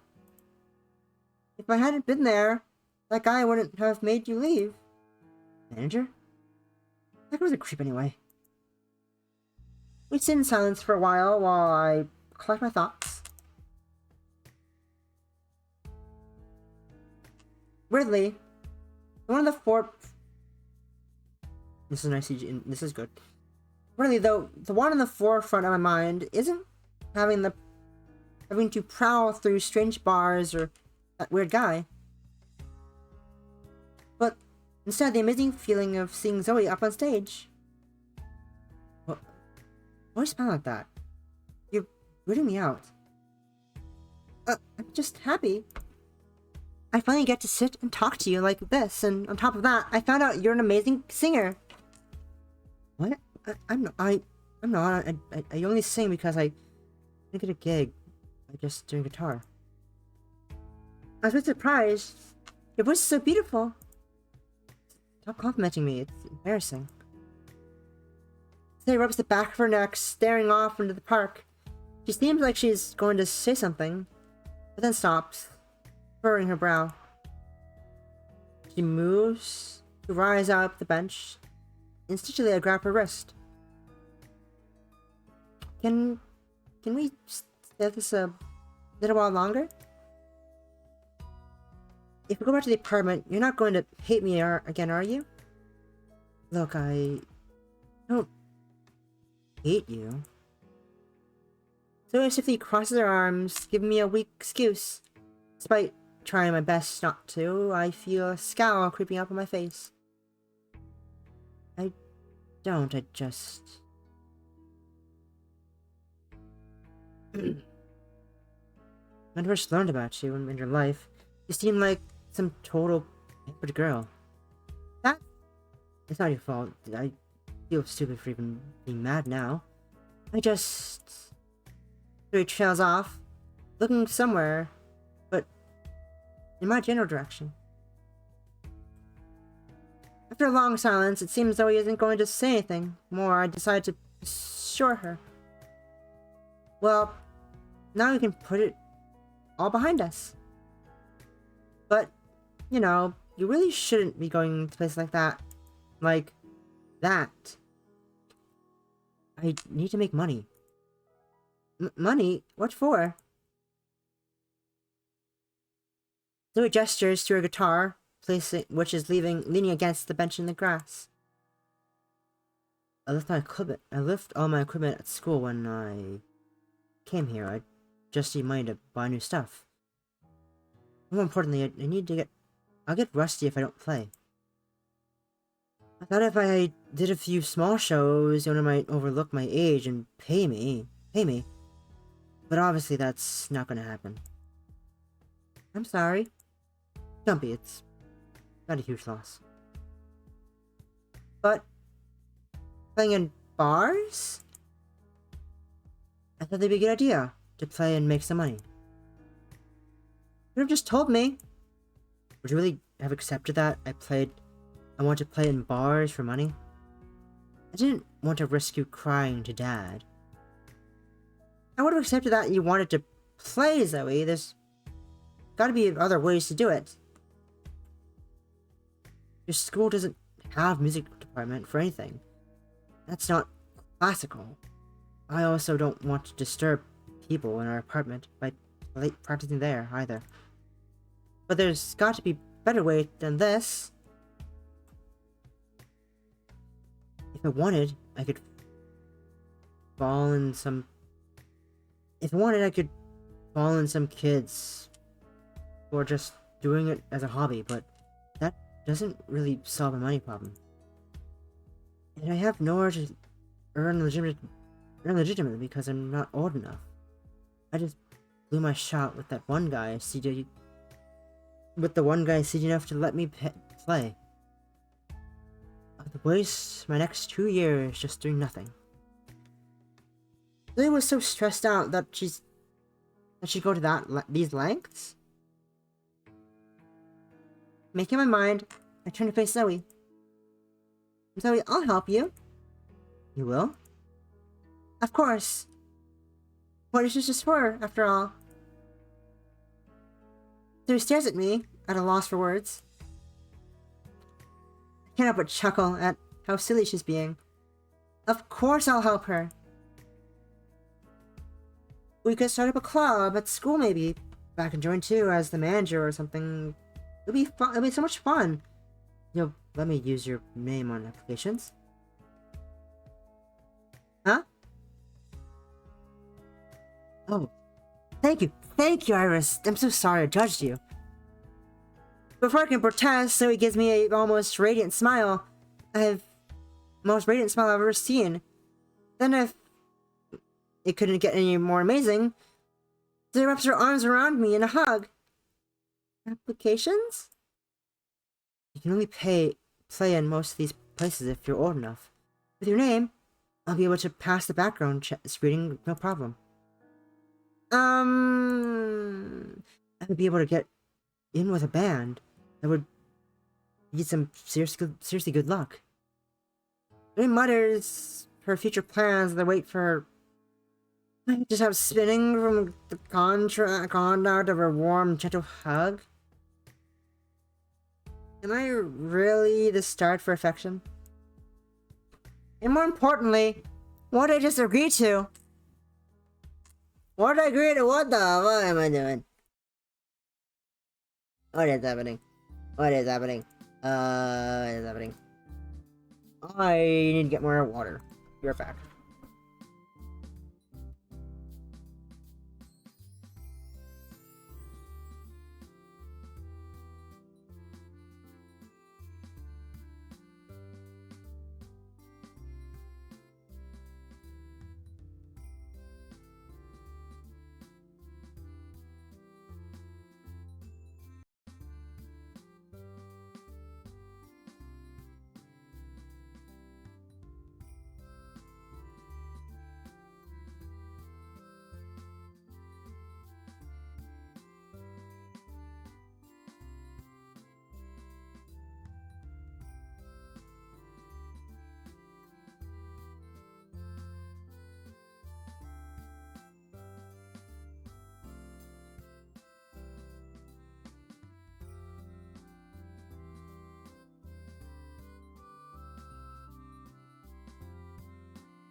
I'm back. As you can tell, I found my character had a spasm. I return from a spasm. Pack my books and stationery as the final bell rings. Boop-a-doop. Where's the mic? What's the mic? This thing. Where's the mic? School is over at last. I race to my feet and head towards the door, hoping to catch Zoe before she leaves. Just as I begin to walk away from my desk, however, someone blocks my path. Iris, do you have a minute? Oh, of course. I walk to the side and allow my other classmates to pass. Once it's just my teacher and I, he begins to talk. Iris, I want to talk to you about your score on the chemistry test from the other day. You do? I do. And I'm going by the look on your face, I'd say you know exactly what I'm about to say. I grimace as I think about how badly I must have performed on that test. Between moving out and moving in with my suddenly announced younger sister, my mind has been elsewhere but on the exam. Did to remind you, you are one of the top candidates from Lilam's prestigious scholarship. You can afford to let your marks fall. Your eligibility is entirely dependent on your grades. I realize that. I really do, but... But what? You have more important things to do? This is your future we're talking about. Whatever is going on in your life, you can't afford to throw away your opportunity. If you continue to do poorly, you will have your scholarship revoked. Don't forget that. Before I can respond, my teacher walks off. Leave me alone to reflect on what he said. Bitch. I really did that badly? I was worried that my home situation might affect my grades, but I can't think it might be that bad. It is. Professor, get it through your thick skull. I need to do something about this. I grabbed my belongings and turned to head towards the door once more. What a jerk. Why doesn't teach my class? No, he's not a... Whoa! Zoe! When'd you get here? About the time the good-for-nothing started talking to you, started laying into you? What do you think he is, anyway? So your marks slipped a little. That's no reason to get bent out of shape.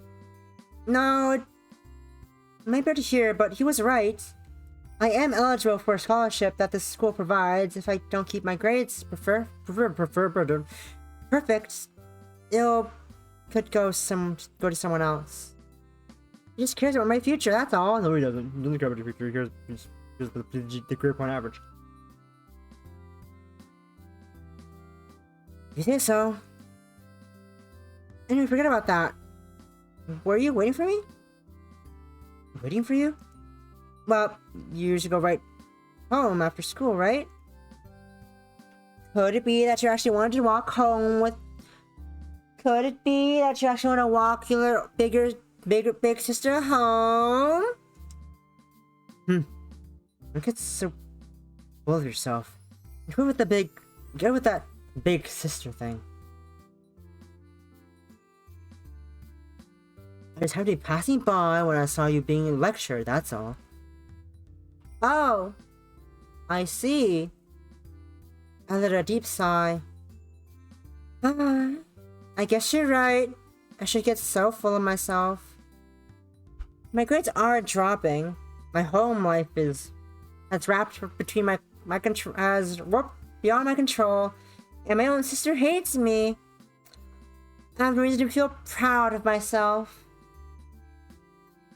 I should restrict more and more as I speak. I don't truly believe what I'm just said. I can't think it's too far off the mark either.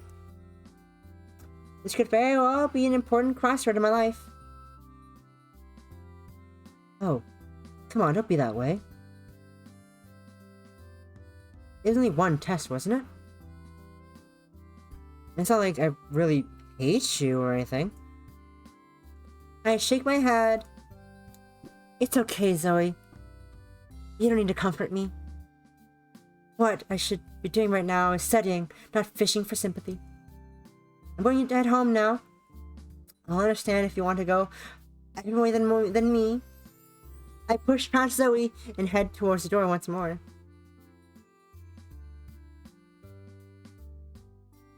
Once we leave the school, Zoe and I continue to walk together. Not as close to each other as the two of us seem to get. Zoe walks a few steps behind me, far enough away that we could be strangers. Not so far that I might get separated.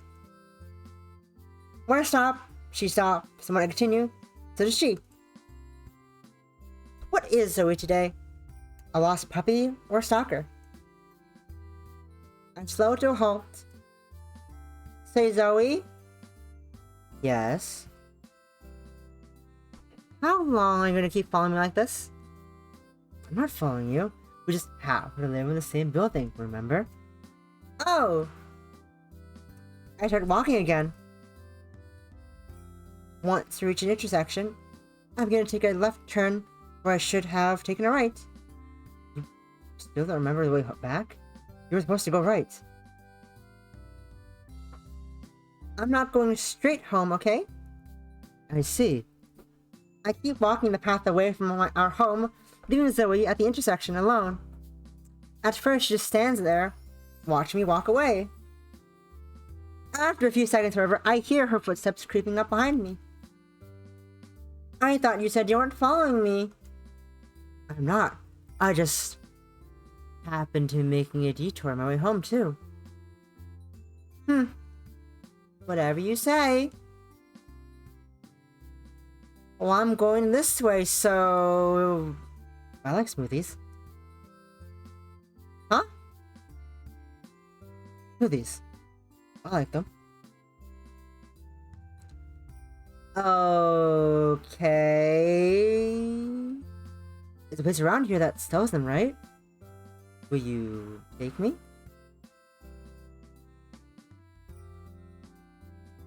I turn around to face Zoe. As always, she looks dead serious. There's an ounce of joy or compassion in her voice or her face. Smoothie more. What a smoothie move. Despite that, I can't help but think back to our first meeting. You mean... because I invited you before? Don't misunderstand, I just feel like a smoothie. Will you take me or not?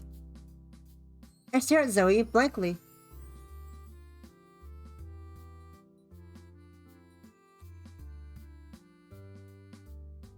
While the words are as cold as a smoothie, I dare to think that she might be inviting me out in her own way, that is. Oh. Okay. I mean, yeah, I'll definitely take you. Great. Check it out. Great. Check it out. So he turns around and walks towards our home, which is in the same direction as the smoothie and ice cream store I had in mind. Hey, wait! If you know where it is, why do you need an escort? There is nothing and continues walking.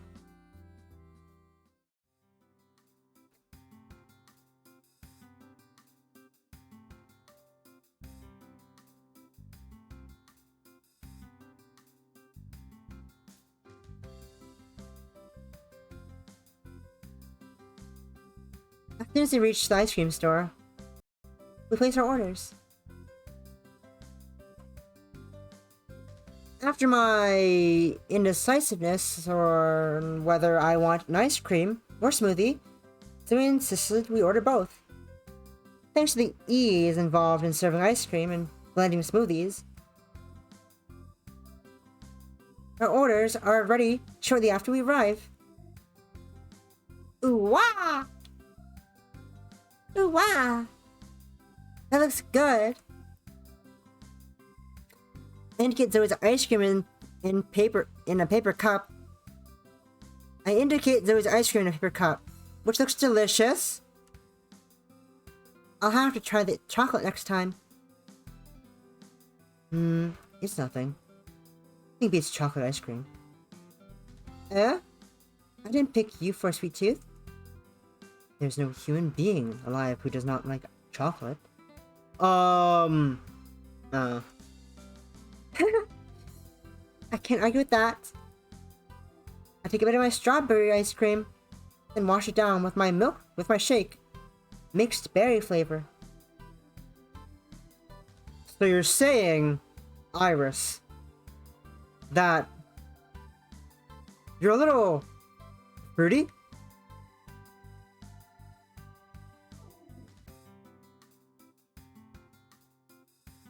Fruity?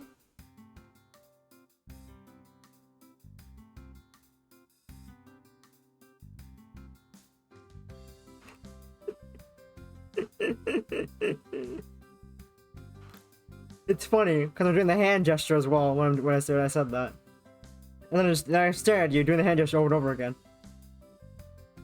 And the best part is, I didn't mean for my mom to start smiling at you after I said the first joke, but it worked out so perfectly well. That's the funny part. I didn't mean to start smiling. How about you? Do you like fruity flavors that much? You can say that. Honestly, I love sweets. Sweets of all kinds. Berry, chocolate, banana. It's all great.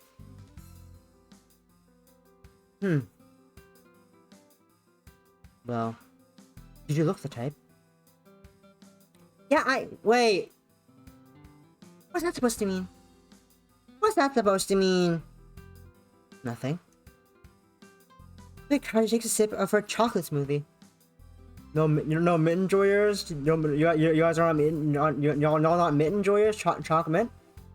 Mint choco. No mint choco enjoyers in this game. Damn. Fine then. If that's what you're going to be, I won't let you try any of mine. It's a good thing I don't want any. True to her word, so it shows no interest in trying out my order, or sharing any of hers, for that matter. Still, you tell me I can't have any. That kinda makes me want some. With that warning, Zay reaches across and scoops up a spoonful of my ice cream. Scandalous. Hey! That means you can't have any. So he reaches across once more. This time taking a sip of my smoothie. Not bad. Thief! Not only my ice cream, but my smoothie too? Fine then. If that's how it's going to be. I grab Zoe's smoothie and bring it to my mouth. So it doesn't stop me. Even with the smoothie an inch away from my lips. She doesn't move a muscle. What's wrong? Aren't you gonna make us even? That was my intention. And I look at the smoothie in my hands. It dawns on me that Zoe has been drinking from this. If I went through with my plan, we would be sharing an indirect kiss. As if you didn't do that already. We already drank from my smoothie and used her own spoon, which had been in her mouth, to eat some of my ice cream. So obviously that thought didn't bother me, her. Wait, of course it doesn't. We're sisters. That's not like it's weird or anything. I hesitantly take a sip. Do you like it? It tastes, chocolatey. Duh. Zoe takes her smoothie back and immediately drinks from it. I'm definitely thinking about this too much. Is this the first time you've been to an ice cream parlor with someone before? Is that really fucking weirdly? Eh? Oh, come to think of it, yeah, it is. Dad was busy with his job and usually doesn't have time for stuff like this. I spent most of my free time after school lessons, or even curricular activities.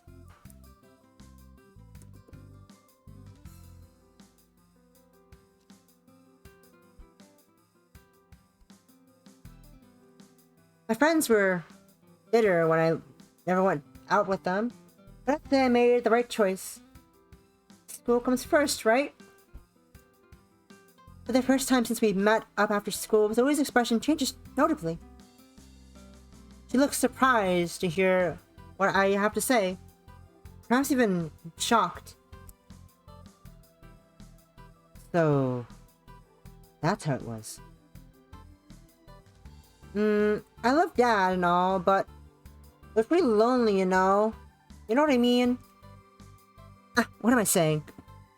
Your position is probably worse. In fact, now that you've left behind everyone you know and care about overseas, the one who should be complaining, not me. No, it's not that bad. She looked sad for a moment without either one of us realizing it. The topic has grown rather heavy.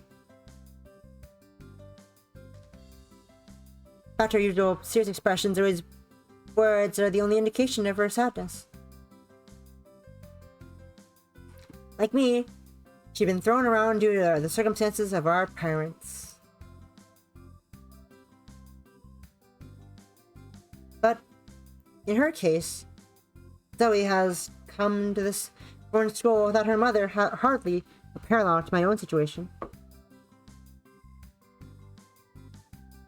I smile and take a scoop of Zoe's ice cream. Apology accepted. Thank you, Iris. Why don't we just put all this behind us and start over? What do you say? Yeah. I like that. Zoe returns my words with a soft smile. It matches her cool yet beautiful face perfectly. As for the first time since we reunited, I feel as though I might be able to become friends with her after all.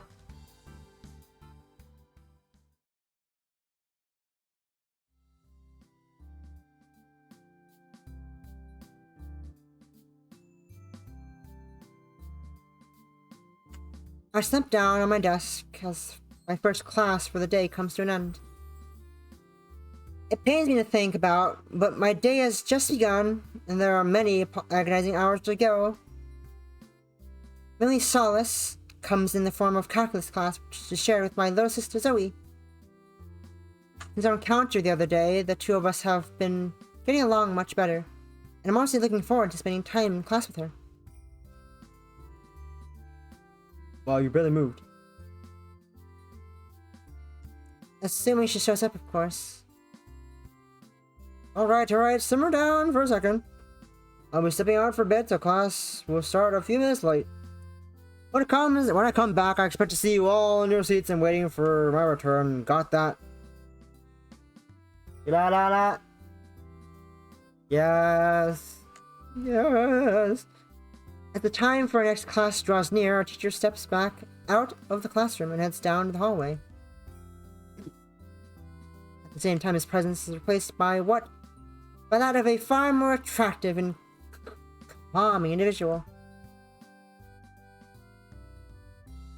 Zoe! That's my name. I enter the classroom, walking right over to my seat. I can't tell, am I early or late? I thought I was right on time, but then the teacher walked straight out. Oh, he said he had to go somewhere for a few minutes. He'll be back soon. Fair enough. So he takes her seat and begins to remove her books from her bag. The moment Zoe does so, our teacher walks back into the room. Then I turn around to face the front of the room, finishing our class preparations in silence. After class, I see Zoe waiting for me in the hallway while I collect my books. I can't help but smile. Even if you were late, I'm just glad to see you attending class again. Hey, I didn't skip that many classes.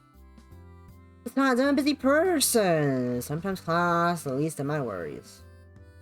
Oh, right. I forgot that you're the queen of double life.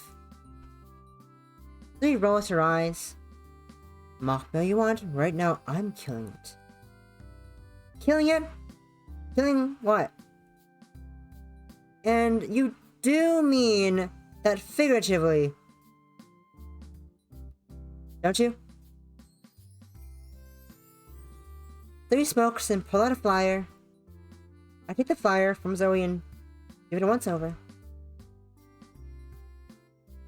Playing Thursday, Friday, and Saturday nights. This week, come see the... Whoa, wait a minute. Is this what I think it is? Mm-hmm. You're looking at the enigmatic Iris, guitarist extraordinaire. I see. So you landed a gig after all. What's more, you managed to find a band to play with. And so quickly, too. Of course. Did you ever doubt me? Not for a moment. I do have one question, though.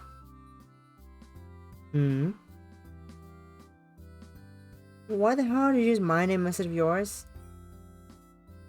I completely covered my mouth, and I realized what I'm shouting. My outburst earns a couple of giggles, but nothing worth worrying about.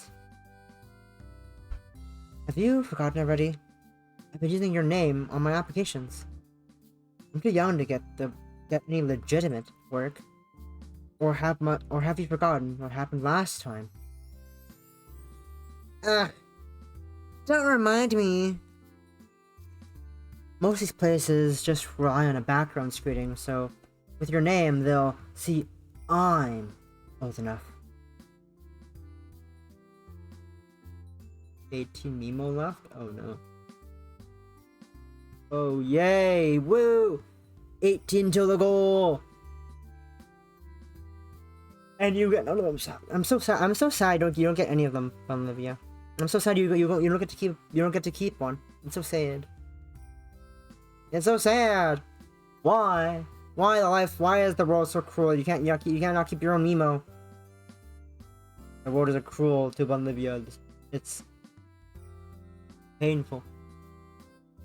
Painful time for Olivia.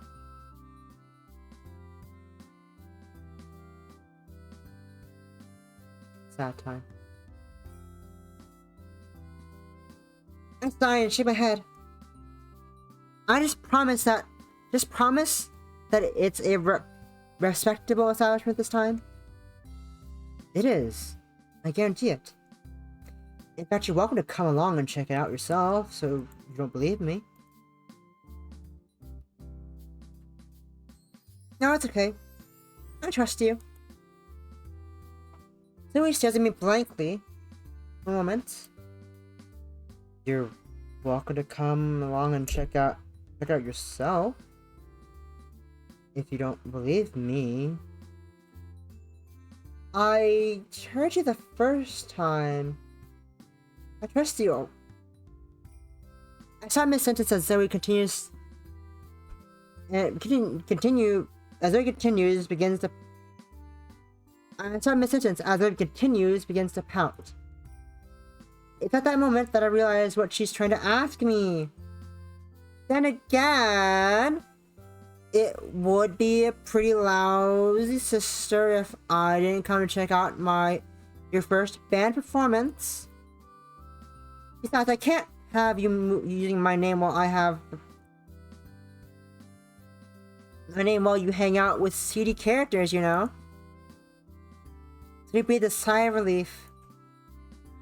Well, I guess I'll let you come with me. Just don't embarrass me, alright? So we speed the way on to our next class. I'll be bouncing your step. Zoe's first band show, huh?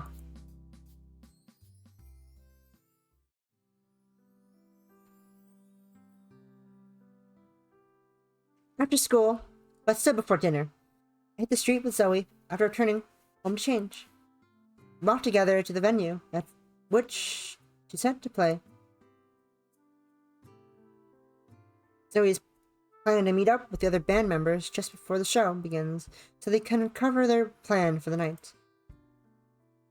Hehe. Would you get that out? Oh, cute. I've been giggling since we left the house. It's creepy. Sorry, I can't help it. I'm just so happy to be invited to your show. It isn't my show, it's the band's show. I'm still filling in for their guitarist. More importantly, I didn't invite you. You just decided to follow me to the show. Right. My bad. Zoe sighs and clears her and averts her gaze. Contrary to what she says, I know that she wants me to come with her. She's nervous about playing at a new venue with a group of strangers, so who better to provide more support than a wonderful older sister? This first show will be a short one. See how I do. We should be back in time to eat dinner like usual. Awesome. No. Bad. For the rest of the week, I'll be coming back later, so don't wait up. Oh. Alright. You think many of your gigs will run late? Probably. Most performances are scheduled during dinner time, so people get a show while they eat. I'm not gonna take any work that runs too late, though. I'll be walking back home when it's pitch black outside.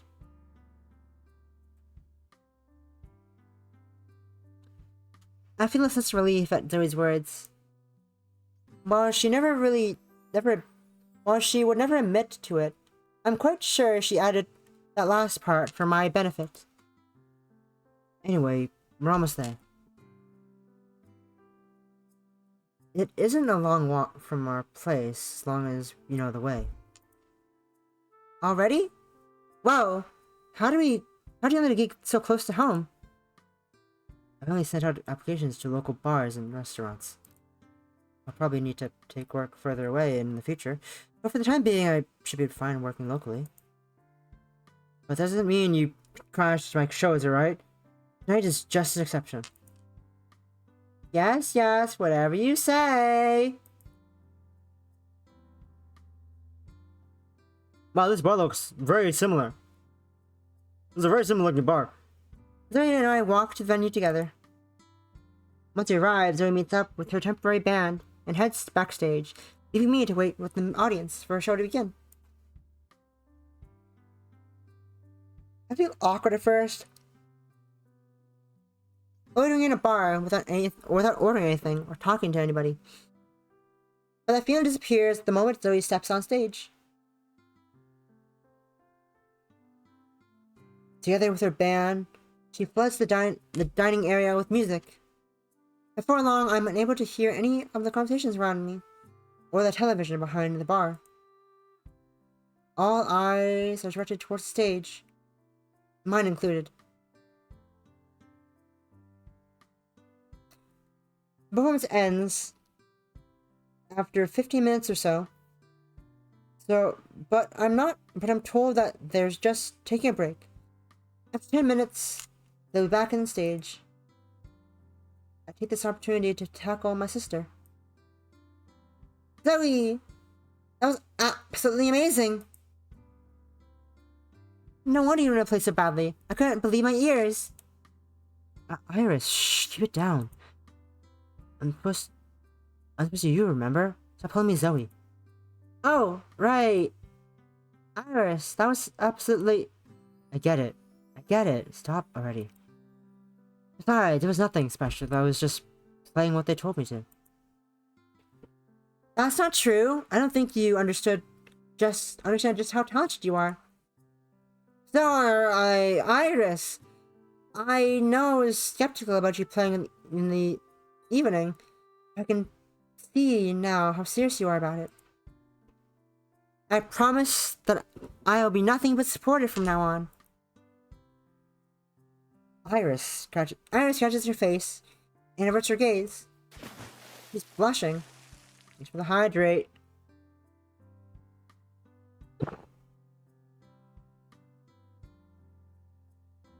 She's blushing as she has been since I first started to praise her. Honestly, I would have stopped. You don't understand. This is why I didn't want you to come. So you say, but I'm here. A couple of Iris's bandmates begin to move while we're talking. YouTube on yeah. Bad viewers, bad chat, bad. They head towards the stage once more, carrying their equipment in with them. Looks like break time is over. Yeah, we got plenty of breaks throughout the show, but they're all pretty short. Anyway, you should head on home. I can't guarantee we'll finish on time. It'll be getting darker by the time I'm done. Alright. I understand.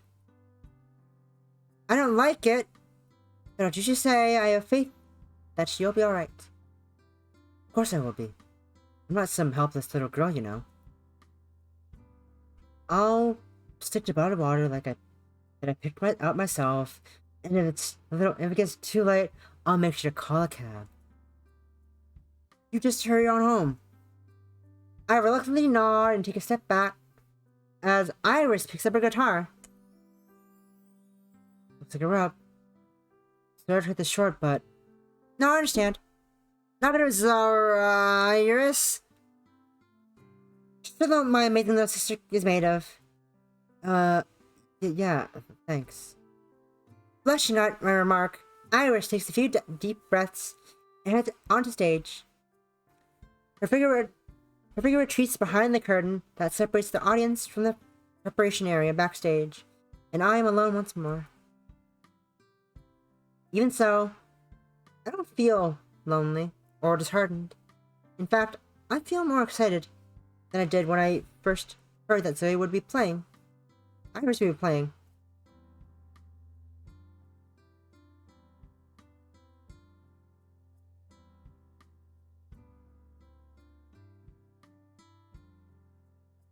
That's because I know that Iris wants me here. Listen to her play. She wants me to ease her nerves and to give her the courage to play. Behind the wall she puts around herself, Iris is starting to think of me as her sister, someone whom she can rely on, and with whom she can share those special moments.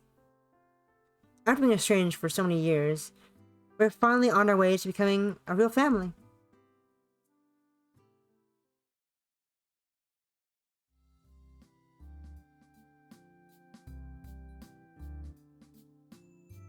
Following a break filled with touchy subjects, I coast through calculus without a single part of the lesson sticking. All I'm thinking about is Zoe, who's sitting next to me in class, nonchalantly practicing how to twirl her mechanical pencil. Good work, class! I know this module is hard, but that's all the more reason why you need to pay attention. Everything in today's lesson will be the next exam, so make sure you review the one you get home. Bidding the class farewell, our teacher leaves us to stew in the afternoon aftermath of his lesson. How do we have another exam coming up already? I'm so screwed. And whose fault is that? If you don't want to fail, perhaps you should pay more attention in class. Says the person responsible for my current state. I don't want to hear that from you, from a truant. Don't be so quick to judge. As I recall, this truant's test grades are higher than yours. Huh? That's just isn't fair. Life isn't fair. If you want to lift your grades, you know what you have to do. I know, I need to buckle down. But I already spent a lot of my free time studying. What if it isn't enough? Even if you want to do better on the next exam, there are limits to what one person can accomplish. Quit moaning and accept your fate. Tell you what, I'm so nice. I'll lend you my notes when we get home. I'll even tutor you. I'll even tutor you too, so I don't want to hear any more excuses, okay? I try not to roll my eyes at Zoe's teasing, smiling to myself. We seem to have developed a much better rapport in the days since I watched her show.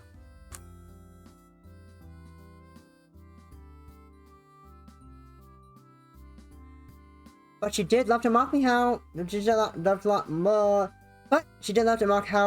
I frequently scolded her and today was no exception. Never took her teasing too far, but I had already come to accept it. It might annoy me if I didn't see her underlying motive to time with me in most of her attempts. Alright. Yeah, alright. Thanks, Zoe. Thank me after you ace the next calculus exam. Why aren't you humble? They and I both turn around to find a girl from our calculus class staring at Zoe. His expression is as serious as her tone, and I can't see any good coming from her intervention. Excuse me? Just listen to you. One night with your notes and Iris would ace his class. Give me a break. The girl steps forward, crossing her arms and stares Zoe down. Or what? You think because you're in a higher grades calculus class that you're special? You barely even attend class, and you have no right to be here. How is my attendance any of your business? Besides, I was placed in this class because of my results. Not like I asked to be here. And it shows. It is a special kind of arrogance to skip lessons when you've been given an advanced placement. Have you ever stopped to think about how humiliating it is for students in this class?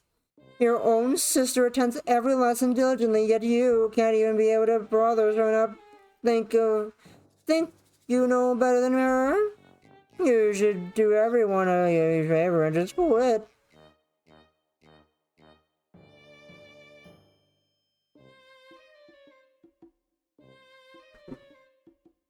She doesn't break eye contact. Nor does she respond. She simply glares at the girl, antagonizing her, as the two face off. No comebacks figures. You may be arrogant, but you've got no bite after all. You know as well as I do that nobody actually wants you here, not even your own sister. Put it right there. I slammed my hand on my desk and raised to my feet, shouting far louder than I intended. If Zoe wants to leave this class, that's her decision to make, but you don't dare claim that she's unwanted. You hate Zoe that much? Then shut up and go! Your presence would be missed far less than Zoe's would. Iris. Hey, calm down. You don't need to pretend. And another thing, don't think for a second that you know what's on my mind, or that you speak for me. You think you know what everyone else here wants? That takes a special kind of arrogance. Don't forget that what I said, Zoe, as long as you're in the class. Get out of here already! The girl antagonizing Zoe looks at us once more, then grits her teeth. She walks out of the classroom without saying another word, enduring stares from all around. Honestly, some people. How insecure do you have to be to bully someone like that? Girls like her are the worst. Yeah. Zoe's voice falters as she tries to agree with me.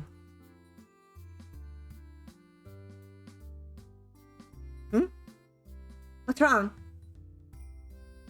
If it's about what that girl said, why did you defend me? Eh? There has to be an earnest question in a quiet voice. She's not angry. She honestly doesn't understand. People at the school are far more than a little on edge when it comes to the grades. But that has no reason. That was no reason to lay into you like that. I've dealt with girls like that before. Why would you put yourself in the firing lane like that? No good can come to this. You're just going to make yourself a target too. I just don't understand. Huh? What are you saying? Sure you do. I do? I saw you enduring undeserved hardships. I took your side, unconditionally. Didn't you do the same thing with when I was getting chewed out by my teacher? So his expression darkens. Oh, I see. So you were just returning the favor? I sigh and shake my head. I thought about doing you a favor. That thought didn't even cross my mind. We're family. We're sisters. It's only natural that we look out for each other. So don't start getting all gloomy about me doing something unnecessary, okay? Already standing, I grab my books and take a few steps towards the door.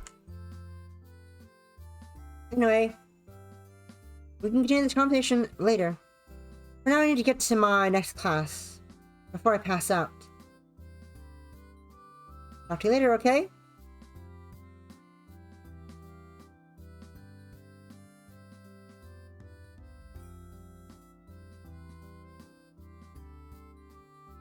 Sisters. Huh.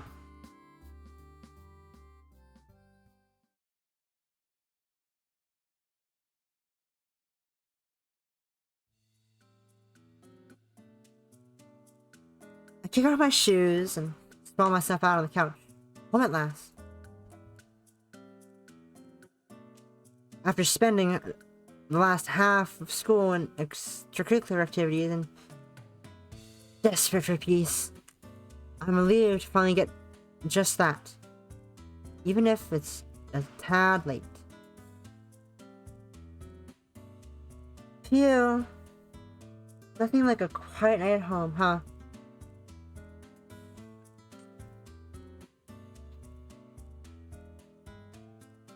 Just sit back, relax, and crack open a textbook. I find myself sifting through textbooks, relaxing. You find sifting through textbooks relaxing? How much of a nerd are you? Excuse me for having a modern situation.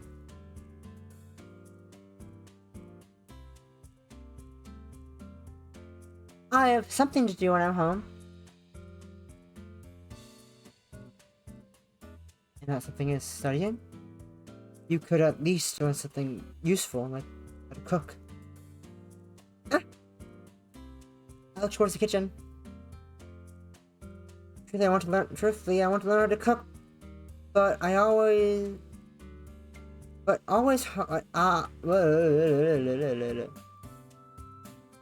Truthfully, I want to learn how to cook. I always have.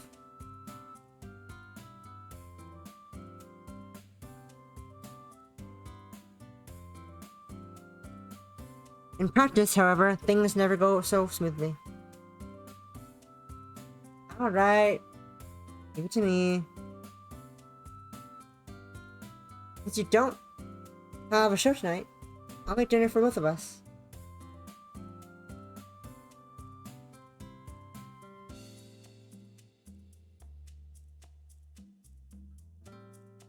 You're always doing the cooking when you're not playing, so think of this as a token of appreciation from your older sister. No, you don't have to do this.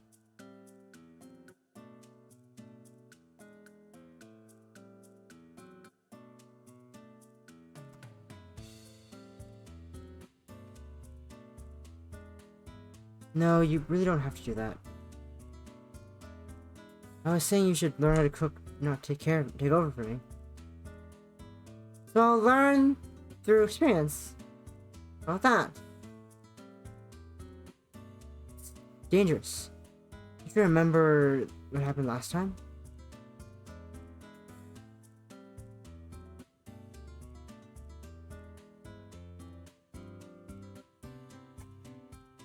Oh.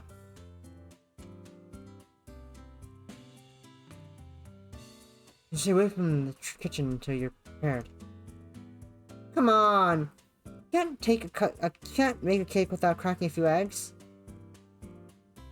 You set an oven on fire.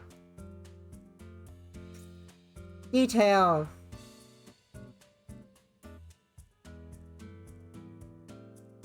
I just need a little. I just need a little practice, and I'll be good as you in no time. I'm slowly dying. Think so?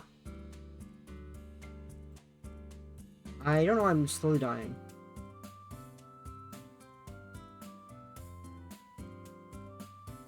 I'm gonna go be right back to you with me dying.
I want your opinion. Should I go for Tim Hortons Premium or Taster's Choice Classic? Which one? Which one, guys? Which one do I choose? With no context, what do I choose? Classic or Premium? Yes. It is not an answer. Not both. I can't do both. Awesome. Can't. Actually, I could, but that feels weird. I don't think I should mix them. I don't think anything good will happen if I do that.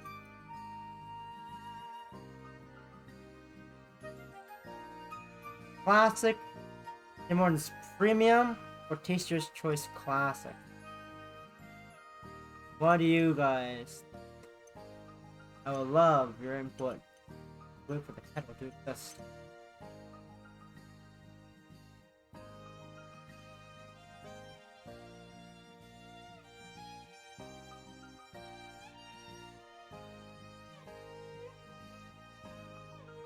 Okay.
That's taking a lot longer to boil than I was expecting. Jeez. Why this show take so long? Bruh. Bruh. Hurry up, Kettle. Have things to do.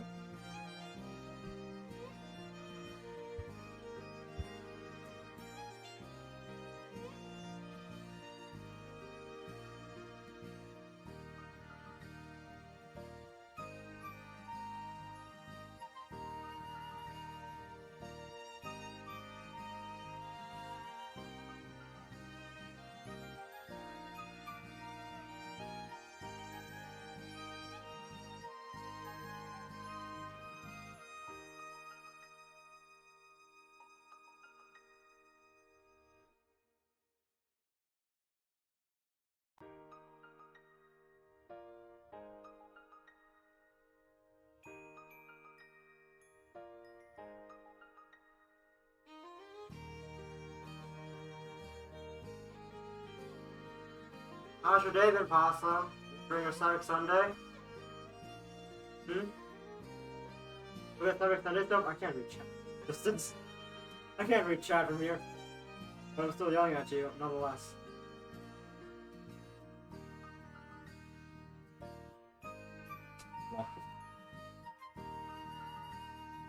Oh, hell.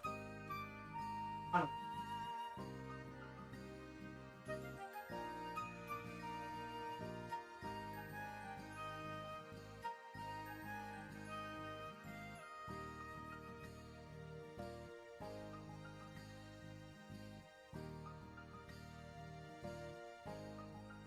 Distant Suzume yelling? Yes. Yes, I. Ah! You just missed my character having a twisting on their neck 2 times. I'm still sorry for the kettle, but you just missed my avatars twisting their own goddamn neck. It was interesting. Because it being turned around. Like I said, you missed my character twisting their neck full 180 degrees and then twisting it the other 80 degrees back. It was interesting. It was interesting to say the least. You know, it happened suddenly. I think the kettle's almost done.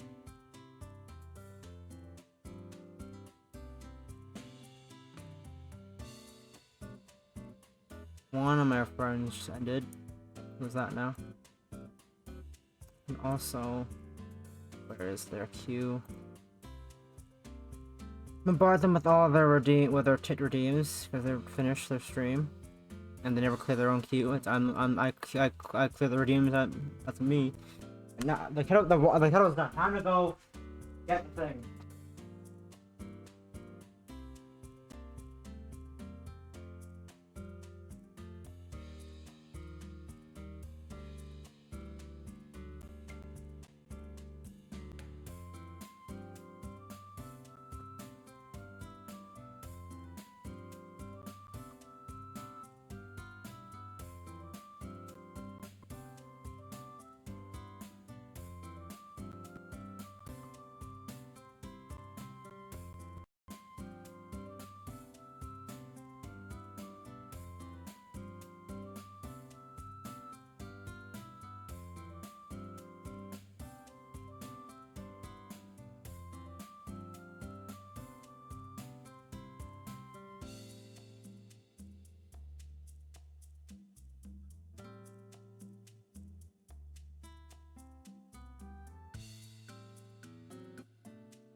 That's good response, but that's a good response. That's a good response from you.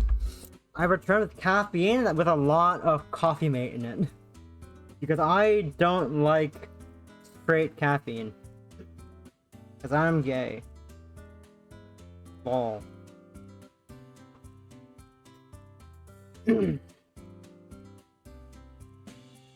Small cup of coffee. That I don't drink coffee very often. I haven't drank coffee in a long time actually. So this will be interesting. It's hot. Possum. The fuck? No, I didn't get a fairy ice chiller from Emo.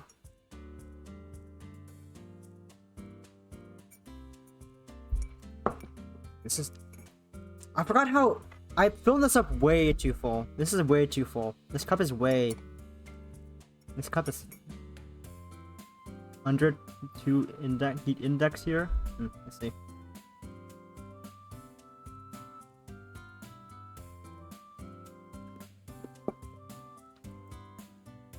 Here's your hydrate. Here's your normal hydrate, because I can't... I'm scared of this hot drink in front of me.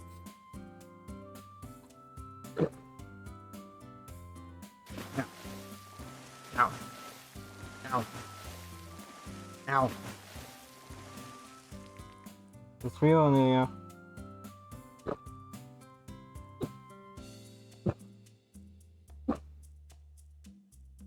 You guys always a hot coffee, right? I get to just chug. I can't just do 4 chugs for hot coffee. You guys want to kill me or something? I thought you loved me. I thought you all loved me. You want me to die now? If I die, who's gonna do Civic Sunday? You think about that? Just think about that. Who's gonna keep this Mimo company if I die?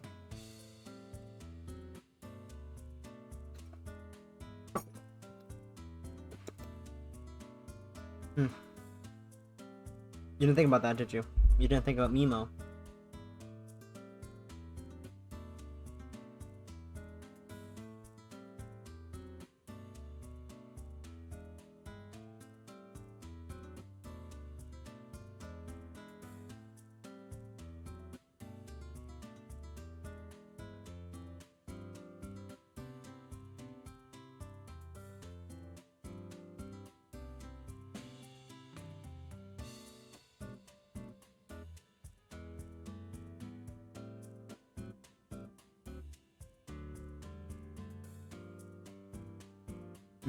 Anyways, back to the game. I think I burnt my tongue a bit on the caffeine. You think so? Of course! Of course you burn your fucking tongue on the hot coffee. Are you an idiot? Oh my god! Do you think so? Yeah, of course I think I burned my tongue. You're a good cook. Father is a good cook, and he once said that mother is a good cook too.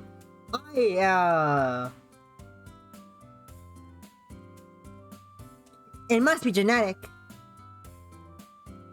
Genetic, even if that's the case. I put on an apron as Zoe starts to mumble to herself. Okay, let's see what we have here. Spaghetti, eggs, tomatoes, potatoes, rice. I can work with this. What could you make with these? Okay, I can see rice, eggs, and tomatoes, and maybe potatoes. Spaghetti is a bit of weird. It's a bit of a weird one for me on this. I can see spaghetti and tomatoes, but I don't see what a... The potato is a bit of a weird one for me. You can have rice and potatoes, I just don't know how this probably white girl is gonna prepare a potato.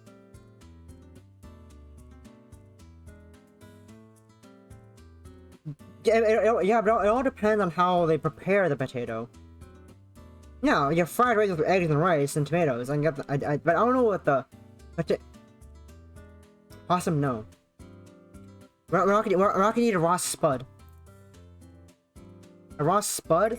Yeah, like I said, spaghetti and tomatoes, but a potato is a bit of a weird one for me. Potato is a bit of a weird one.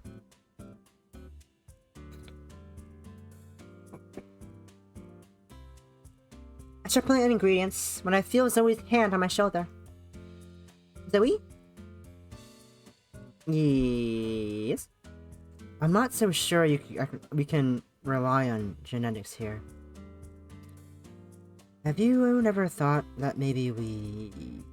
I stare at Zoe in confusion. No. Never mind. Even if cooking skills were genetic, which they're not, you'd still need to learn from someone. How about I show you the basics? The basics? You mean... You'll teach her to cook?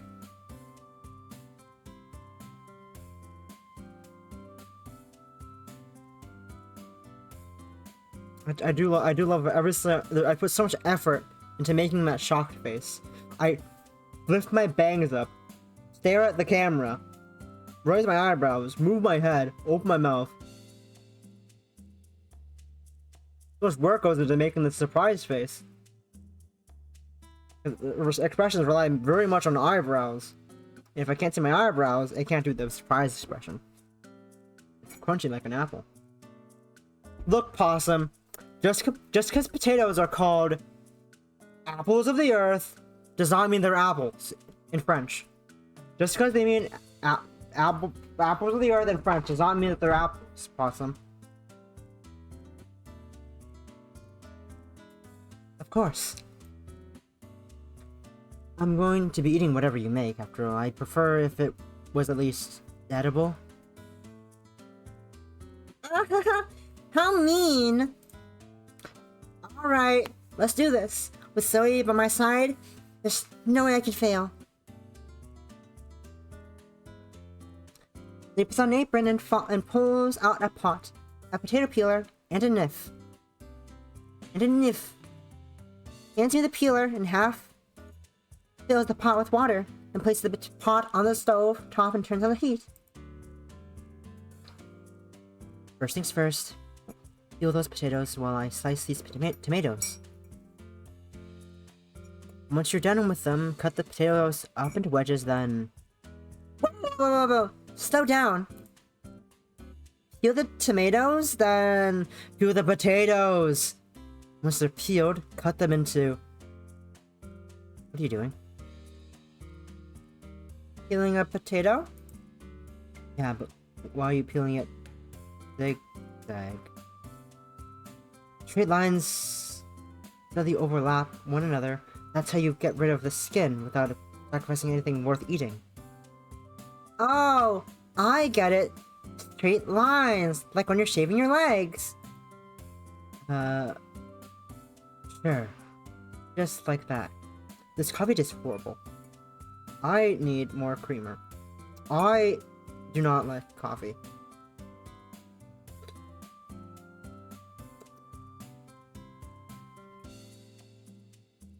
Maybe I just don't like Coffee Mate. I wish I had condensed milk. If I had condensed milk in the house, I would put condensed milk in this coffee instead.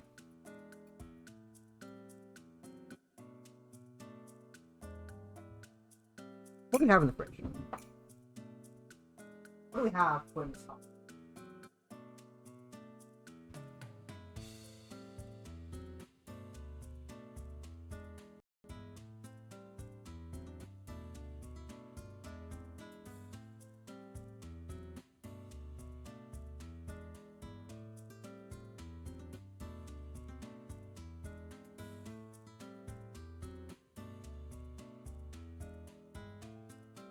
Organic fortified soy beverage.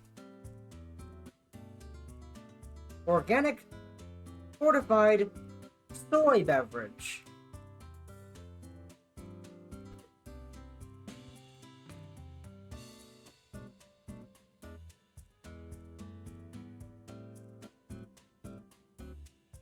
What dare pour that into my coffee?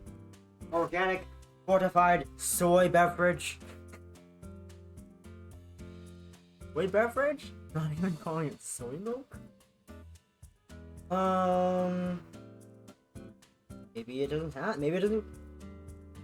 Maybe it's not enough soy in it. No, so there's filtered water, organic soybeans, organic cane sugar, organic canola oil, sea salt, xanthan gum, natural flavor, vitamins and minerals, calcium carbonate, zinc, gluconate, niacinamide, vitamin A, palmonite, cyanocobalamin, calcium, pantothenide, riboflavin, vitamin D2, thymine, mono, nitrate, pyridoxine, hydrochloride. Those are all words on the ingredients list. What the fuck are half of those? Do I dare pour this organic fortified soy beverage into my coffee? Or do I just deal with the fact that I don't like coffee?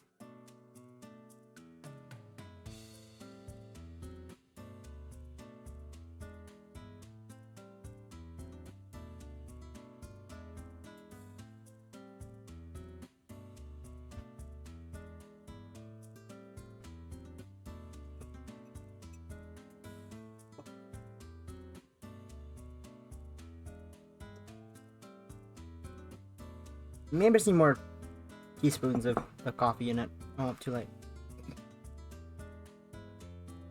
Sure. Just like that. Whatever. Close enough. You know, the idea's there.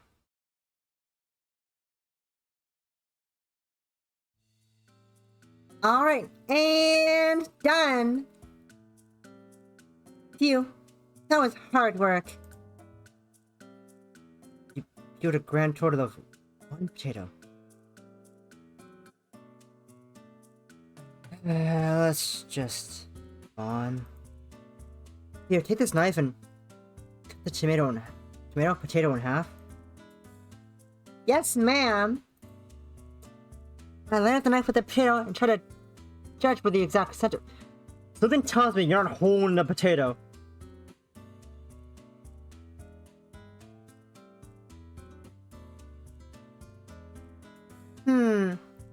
Cut precisely in half. I never said need to be precise. Just cut the damn thing in half already. Alright, I'm getting there. And then... Zoe? What? What way should I cut it? Lengthwise, or... You always have to stop in the face. You're just screwing with me, aren't you? Huh? Screwing with you? You gotta hand me the knife. I relinquished the knife into Zoe's possession. Watch and learn, newbie. Zoe cuts the potato lengthwise with two even halves. She then cuts each of— Oh fuck, I was spilling my coffee on me. She then cuts each of those chunks into half, repeating the process until she has 16 wedges. Oh, just like a real chef. More like a kitchen hand. More like a kitchen hand. Cutting potatoes is something that any idiot, well, almost any idiot can do. Meanie. Zoe shrugs and places the knife down and hands me the peeler. Prove me wrong. I pick up another potato and begin to peel it. Just like Joey told me, I peel it in straight lines, not missing any of the skin. Once the potato has been completely de-skinned, I pick up the knife and cut into it. Easy. Easy. Got it. That one's so hard. Congratulations. You're a master chef. Now cut the chunks in half at a few times. The bigger the piece of potatoes, the longer it will take to cook. Understood. Oh, and after you're done with that, one, peel the next few before worrying about chopping them up. I need a knife to slice open these tomatoes. Yes, head chef. Damn, Iris, looking very... Damn, Iris, looking very...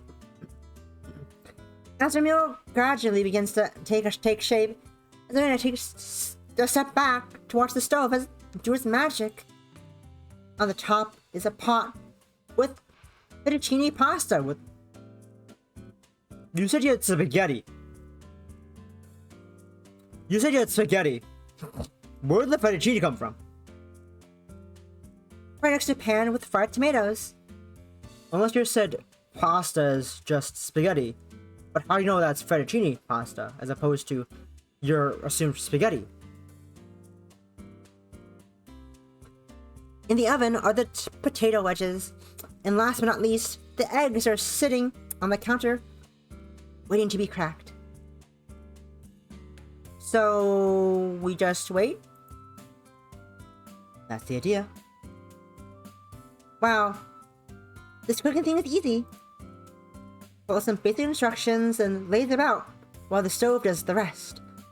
I might have a knack for this after all.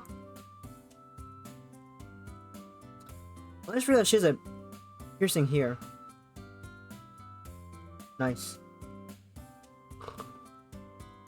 Just make sure the pot doesn't boil over, okay? Oh, and keep an eye on the wedges. They'll turn into charcoal if you leave them cooking for too long. Eh? Seriously? Duh, that's what happens when you overcook something. Cooking isn't all fun and games if you lose concentration for even a moment. You might wind up cutting off one of your fingers.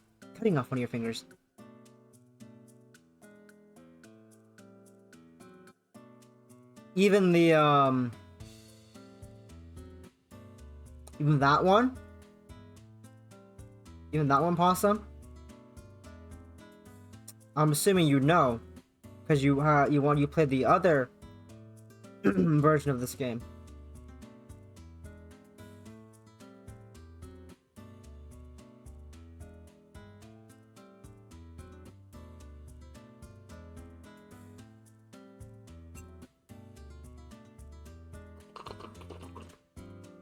So she doesn't? Okay. Are you kidding?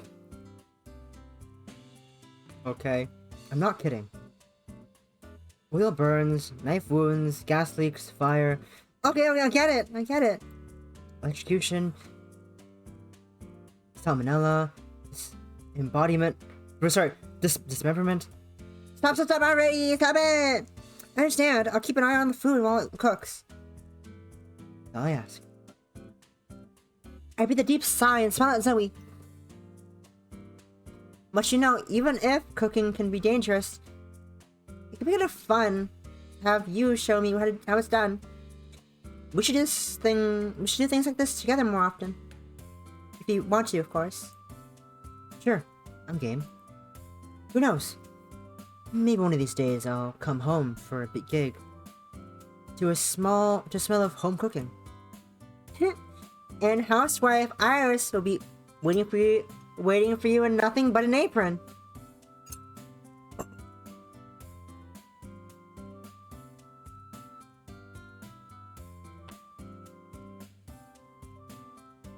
Whoa! Iris, calm down! Never mind, I'll just eat on my way home. You can't do that. What am I gonna do if you're eating out all the time? You don't know what that actually means, do you?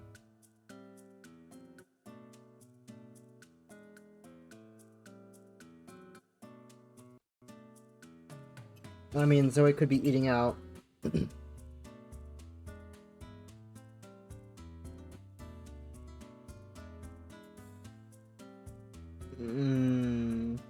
What it actually means?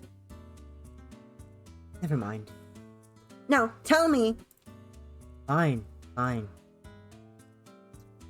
You see, by eating out, what it can mean is...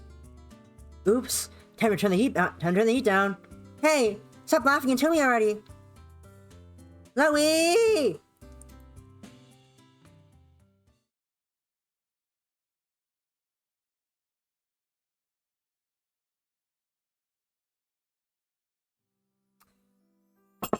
Sometime after returning home from errands, I decided to prepare for a late dinner with Zoe.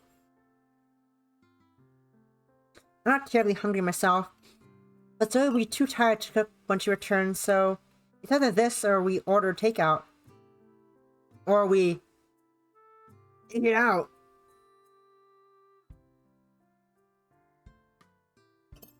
Who knows? You might like it, Iris. I opened the refrigerator and searched for something easy to make. What should we have tonight? Leftovers would be easiest, but I feel kind of bad just reheating what Zoe made. Maybe I'll... I closed the refrigerator and turned towards the door. The sound of the lock turning catches my attention, and a moment later I see a thin figure in the doorway. Yo, I'm back. Ah, welcome home, Zoe. Are you hungry? I was just thinking about making dinner. Nah, I'm good. The pay this time was really low, but I did get to order whatever I want. Free charge. Oh. Alright. I guess it's kind of cool. Was the food at the venue any good? Not really. It felt greasy garbage. It was filling though. I see. Well, I guess I don't have to worry about dinner then. I'm not really that hungry, so... My voice shuts off as I see what Zoe is holding in her hand. Wait a minute, is that... Oh. Oh, this? Noticing my gaze, Zoe raises the 6-pack of beer cans in her hand and places it on the table. I had the perk from the job. I got a lot of low-paying venues try to rope performers in by offering them inventory. I told them I was still a student, but they gave it to me anyway. Ooh, wow! How irresponsible! Tell me about it. Anyway, if you aren't hungry, you might want to eat something. Well, if you aren't hungry, you might want to eat something. It's not good to drink on an empty stomach, you know. Yeah, I have heard.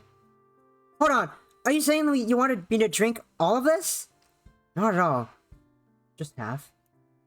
Or would you rather be your sister, clearly wasted?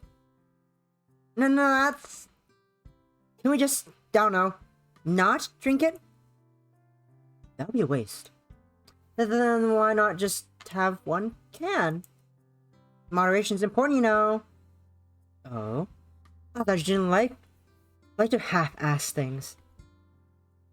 Ugh, I really don't think that applies here. I look towards the 6-pack again. Is it at least light beer? Nope. Full of sugar, alcohol, and everything else that makes it worth drinking. Or so I'm told. Come on, settle with me. It's thanks to you that I can get into these places to play. Ugh, don't remind me. I feel like a bad sister for saying this, but... Alright, let's drink... Now we're talking.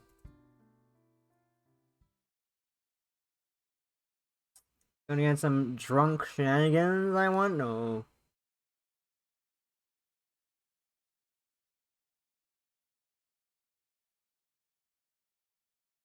Snowy and I moved to a bedroom after drinking 2 cans each. The taste really wasn't something I enjoyed at all, but I stuck with it. I stuck with it out of pressure to look mature. We stood on the floor near her bed as we nursed the 3rd and final cans, taking our time to sip them slowly. Uh-huh. I feel my body gradually begin to relax. The alcohol is getting to me already. It would seem that I am a lightweight. Mood. Me too. Me too. Me too, Iris. I'm a lightweight. I don't drink very often, but I'm a lightweight, and that's okay with me. I see nothing wrong with being a lightweight. It's fine. Life is fine. Are you still with me, Iris? Stay with your hand on my face. If you're feeling sick, you should just put it down. Better goes to waste than make yourself ill. I push Zoe's hand away and take another sip. I'm fine. I'm just a little tipsy. You were a little tipsy before you even finished your first can. Shut up! I don't usually drink, okay? Usually? Don't you mean you never drink ever? Yeah, Zoe's smug face, as she calls me out, should bother me. I'm totally too relaxed to care. Shrug in response. People seem to do dumb stuff, and they're drunk. I don't want to make an ass out of myself. I see. So he moves close to me. So you're afraid of doing something you might regret? Exactly, you never know what's gonna happen when you drink too much. That's why you should only drink in the safety of your friends and your family. Oh? Wise words befitting of an older sister. So she brings her hand to her mouth and say for the love. I get the feeling she's a lot more open when she's had a few drinks. But you know, things can happen even if you're only with your friends and family. Alcohol can cause people to, you know, a lot of things happen when you're with friends and family. Alcohol can cause people to release their inhibitions and say things they usually don't want. If you aren't careful, you might even start acting true to yourself. Like maybe you should buy, you know what you should do with your treasure? Invest in a 401k. Flashback to last week, where we learned about 401ks and investing your treasures into a good bank account with a good interest rate. Investments. Be careful. Be safe with your money. Investments. Be careful. Invest your money responsibly in a good bank account with a good stable investment rate. I stared at Zoe blankly. The heck is that supposed to mean? Zoe shakes her head. No. Never mind. If you can't comprehend what I'm trying to say, perhaps this time I cut you off. As always, consult a financial counselor. Do not take Amber's advice and financial advice. Zoe grabs the can from my hand and places it out of my reach. Meanie, you're the one who told me to drink. I am, and as a person responsible for your current state, it is my duty to see your continued well-being.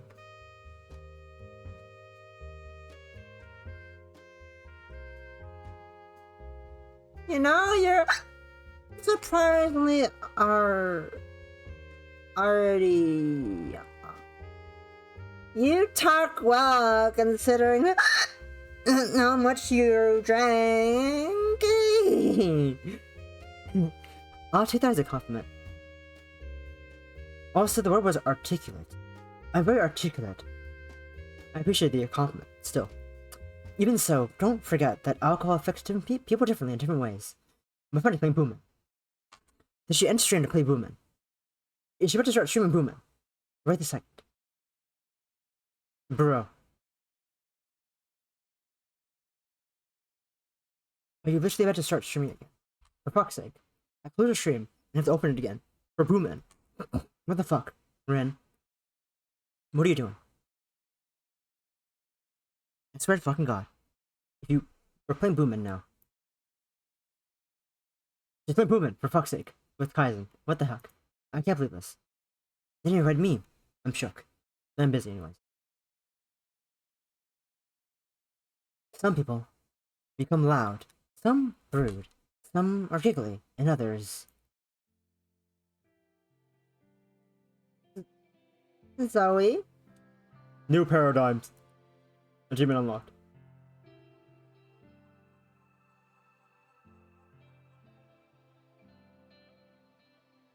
Zoe puts her beer can next to mine, then she wraps her arms around my neck. She brings her face closer until I can feel her breath overlapping mine.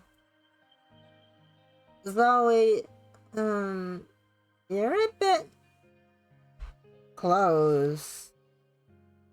Does it bother you? No, I wouldn't say that. Then there's no problem.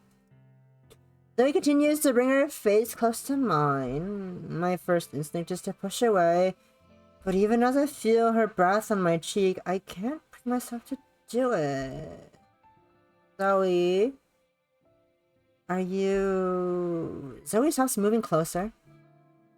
Instead, she begins to move her hand back and forth, stroking the back of my neck and shoulders. Iris, looking at you up close, your skin is surprisingly soft and smooth. I'm kind of jealous. Zoe slips her hand down lower, reaching under the back of my skirt. Even then, I don't stop her. Do I want her to continue? What am I hoping for exactly? Zoe, you can't. Can't what? If you don't say it clearly, I won't know what you mean. Zoe's hands continue to roam around my back, and she rests her hand on my shoulder. I can't see her face from this angle. It takes every bit of my failing resolve not to let out my excited breathing into her ear.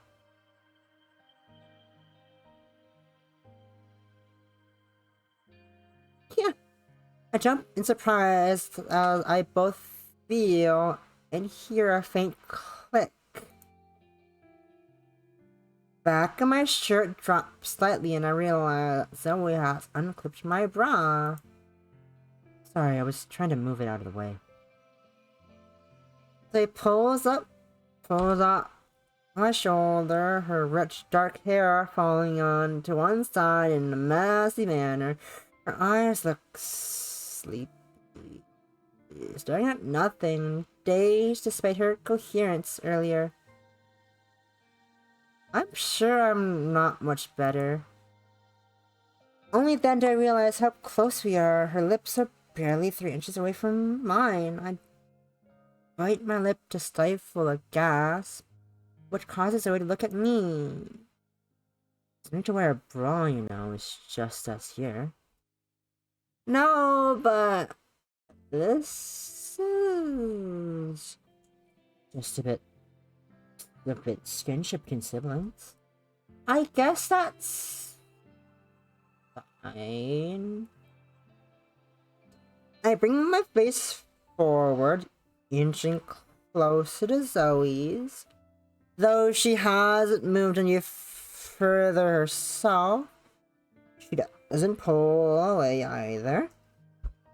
Despite being so close, Zoe shows no intentions of going any further. A part of me is relieved by that. I'm still unsure of what's going on. And I realize that we're both unebriated. Even so, somewhere deep within my mind, I want nothing more than... Sorry. Nothing more than for this to continue. Whatever this is. We each wait for the other to continue. Neither of us want to take the first step alone. I muster my courage and place my hands on Louis' shoulders. She rests her head on my shoulder and loosely puts both arms around my neck. Her hair is soft. It's so fine that it tickles my nose. I let her hands slide up and down her side. I let my hand slide up and down her side as I hold her, meaning it to not only be comforting touch. But I'm soon appalled to find myself getting excited as my hands make contact with her increasingly warm skin.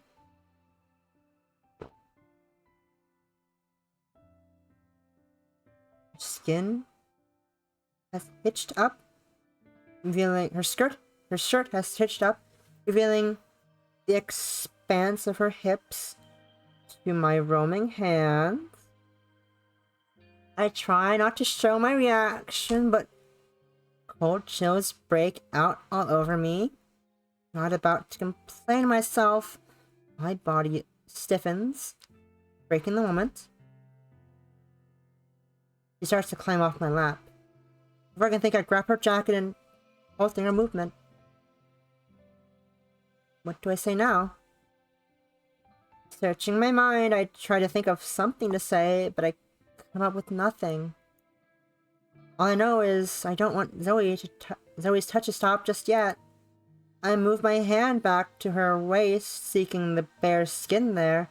The contact creates an instant electric reaction in my own body.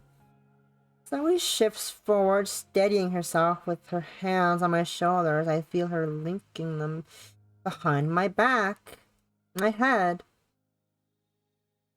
The pressure below my stomach is starting to ache. What is it? I'm trying to do right now. All I can do is ask myself this as I inch closer and closer to Zoe's face. Closer and closer to her lips. She parts her lips and... It's late. Late? The school night. Oh. She looks at me sadly. Filled with both relief and regret, she pulls away of her own volition. Sorry, I don't really know what I was trying to do there. No, you don't need to apologize. I'm in the same boat as her. I wanted us to get closer, but I don't really understand how or why. So slowly starts to steady herself on the bed for support, then crawls into her bed, tossing off her jacket in the process. After bidding Zoe goodnight, I leave her bedroom and head back to my own. I lock the door and lay down on my bed, unconsciously bringing my fingers to my lips. I close my eyes. As I try to fall asleep, a single question remains on my mind. Just, what do I want my relationship with Zoe to become?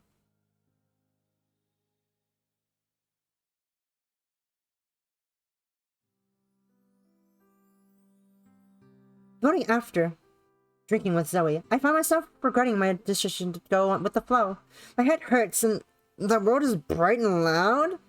All I want to do is go back to bed. Unfortunately, the rest of the world won't wait for me. So I have no choice but to go to class. Alright, I'll end it here for today. Take note of the page you're currently on. I don't want to waste 10 minutes to while you want to find your place again. Y'all.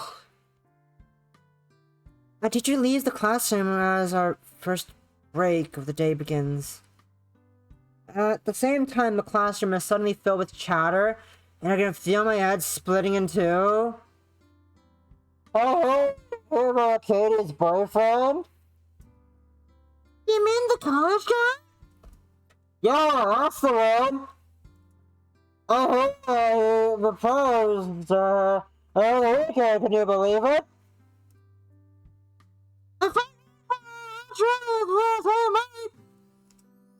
Oh, don't you like that? Don't be like that.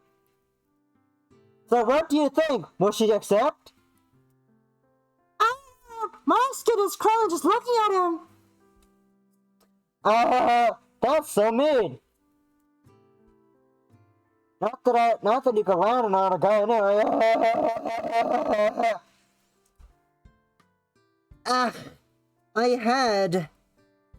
I wrapped both arms around my face and rested them on the desk, trying to block out the bastard streaking right next to me. So that's what you know. A young girlfriend is not just like a trophy to other guys. Not to mention the fact that high school age consorts, escorts are the high. No! I like how much I move my fucking head with the haughty classmate. Girls their age prostituting themselves? That's seriously gross. I can't feel good kissing some dirty old geezer. I squeeze my ears harder as the conversation begins to seep in. All the talk about a boyfriends and prostitution, I begin to feel uneasy. Well, obviously, they only do it for the money. Yeah, but even so, as if there could be girls there in school doing that.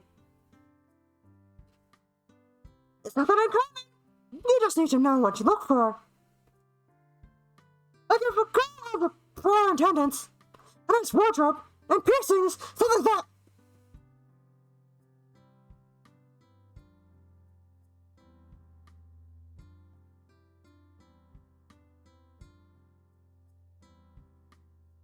Oh no, it can't be that easy to spot one.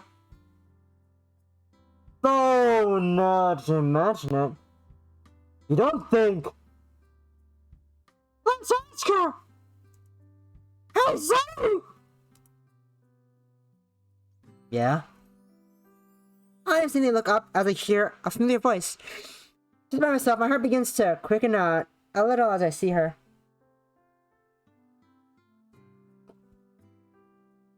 Then next to the two noisy girls is Zoe.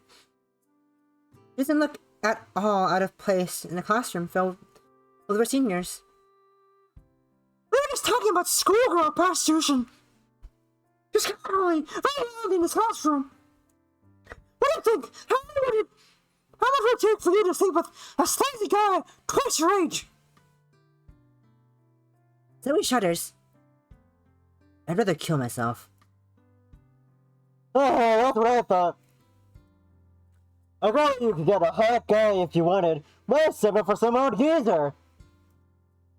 True, maybe it's the younger girls who resort to that. Pair, what a combo!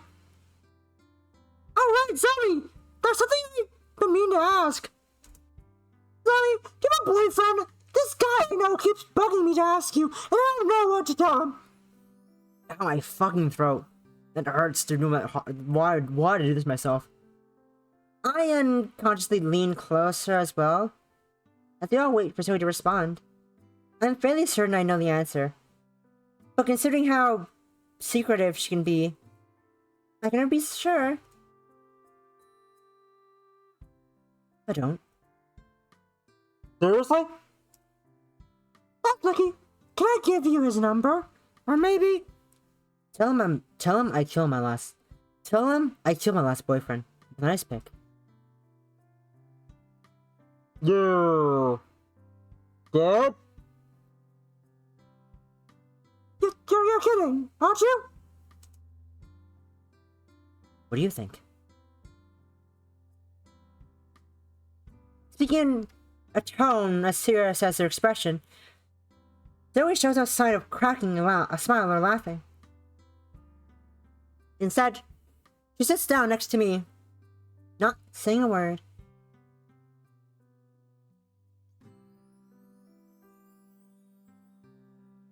None of the boisterous girls make a sound. They both stare at Zoe, eyes wide open and mouth agape, believing without a doubt that Zoe killed her ex. Wow. But while the jokes of murder unsettle the two, that's not what settles in my mind. Is it possible that Zoe did have a boyfriend? someone she was forced to leave behind overseas? Not that I should care. I mean, Zoe is pretty. So she probably has had them. Suddenly it feels like I'm suffocating. I loosen the tie around my neck, not daring to look at Zoe.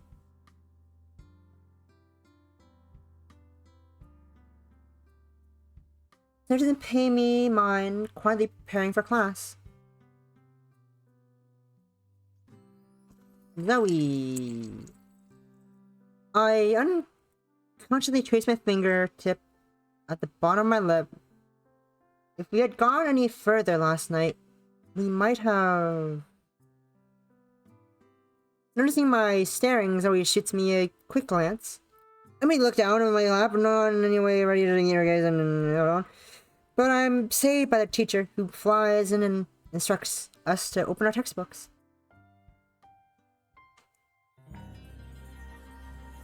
And time moves on.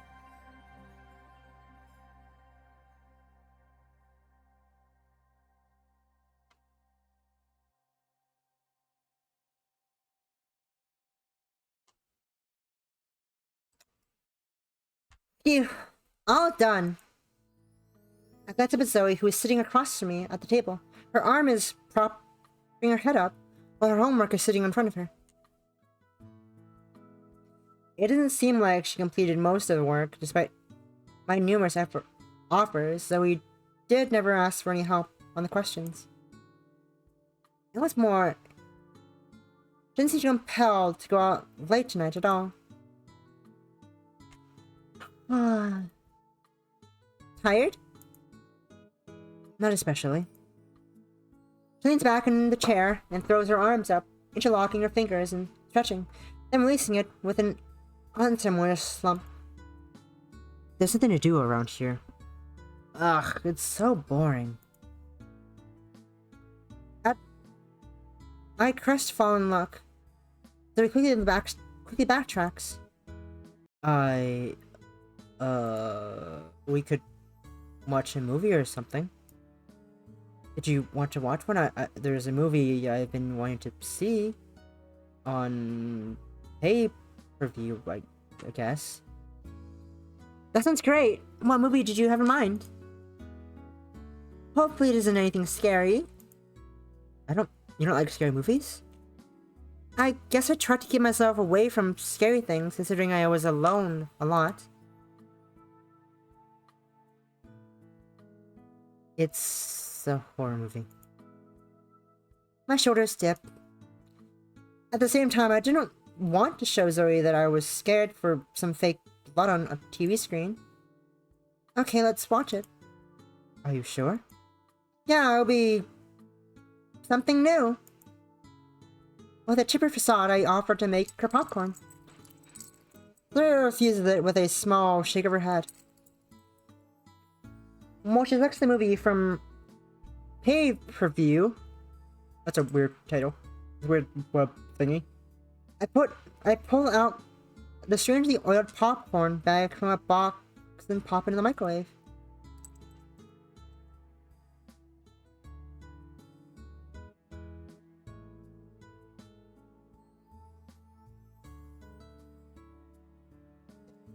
When it returns, Zoe is sprawled out with one of her arms across the back of the two-seater.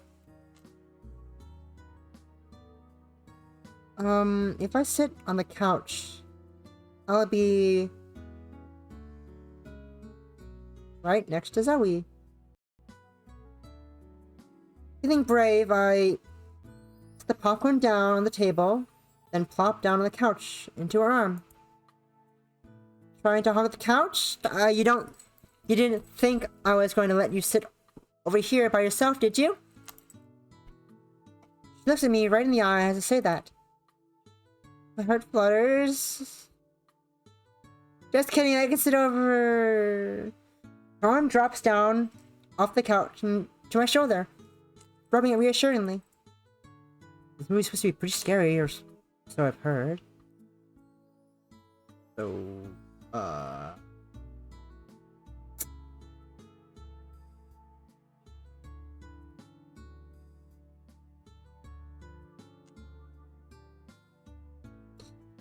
best we sit close for moral support. Hydrate. Check. This is for you, Possum.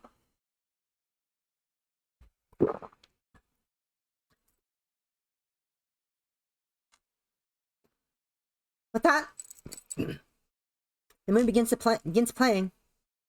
It opens in a dark, wet bayou. The camera takes us into the back of a crusty, decrepit boathouse, where the sound of flies overwhelm the audio. The title text flashes on with dramatic music. Reaper's Cove! I laugh at the corny title, looking over at Zoe for a reaction. She's paying close attention to the movie, so I nibble at my popcorn. As we watch the movie, I begin to feel more and more tense.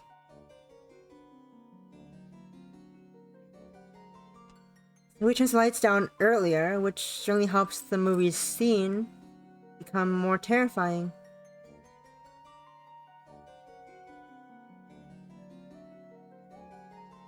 It's not long before the movie has me screaming involuntarily and hiding my face.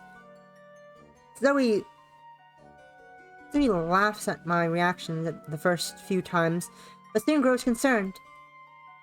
Iris, are you okay? I can turn it off. No, I'm cool.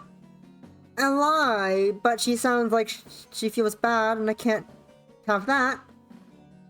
It seems to satisfy her, though. We settle back down to watch the movie. Then another horrific scene occurs, and I find myself screaming yet again. So he gets up and turns the movie off, and walks over to a lamp and switches it on. I'm sorry, I'm so lame. It's just I'm always alone, so I don't like to scare myself. Things scare me. Trailing off, I look down at my hands, because could this get any more embarrassing? It isn't a big deal. Maybe it was kind of dumb. Watching you get worked up was the best part anyway. She looks at me with a cheeky smile. It's not a smirk, but something more mischievous. It was mean to me. I wanted to watch you get scared. Ugh, that's so mean. I don't know how I'm going to fall asleep tonight. You could sleep in my room, I guess. Wait, what? I look at Zoe for any sign of a joke, but she just stares at the blank TV, nonchalantly. Oh, okay. Sure. Zoe nods and excuses herself to change into her pajamas, heading down the hall. I sit quietly on the couch. I'm going to sleep sleep in Zoe's bed. Is it normal to feel such a rush thinking about this? I've never slept in someone else's bed before, even though this technically is my apartment. While excitement is coursing through me, the creeping darkness of the empty living room is starting to send a chill up down my spine. Stupid horror movie. I hurry to begin preparing for sleep.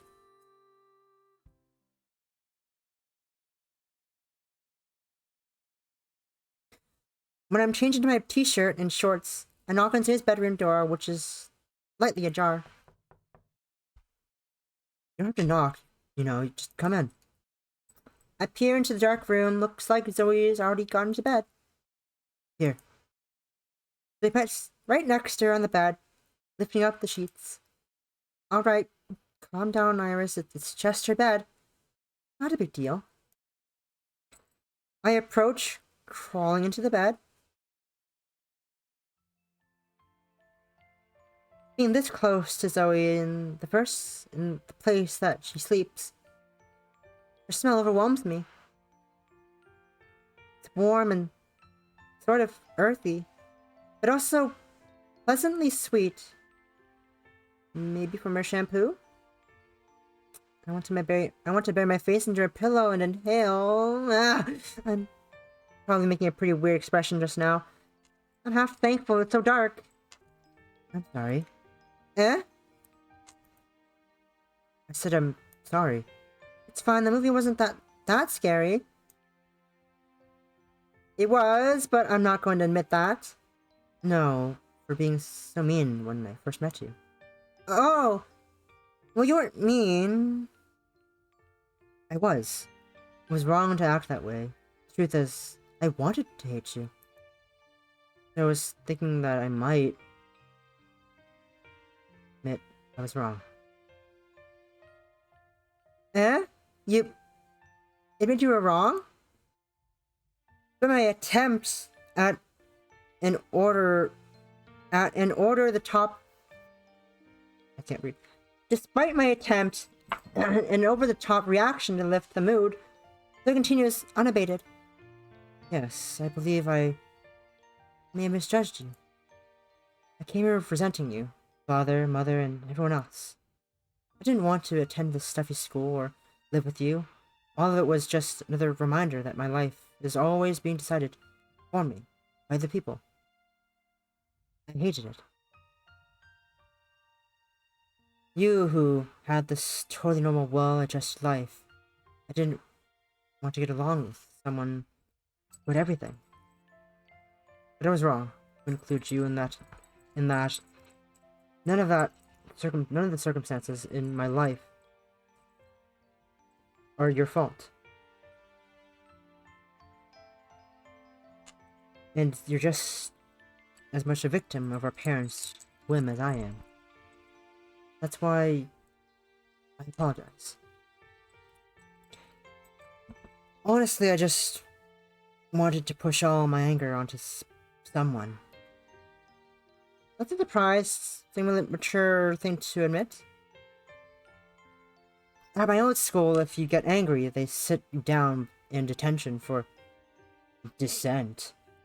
After class, until you're ready to explain why you're angry in detail. They can keep you in there for days, so it's better to just come out and say it.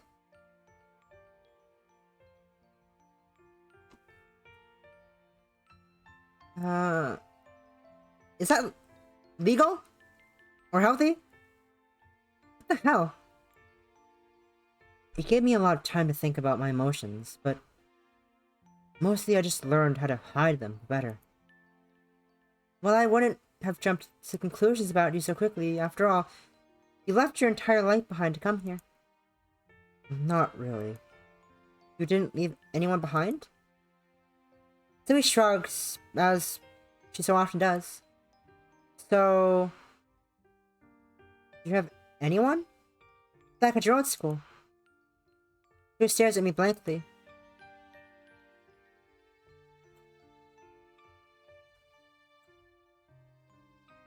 I guess I'll have to actually say it out loud.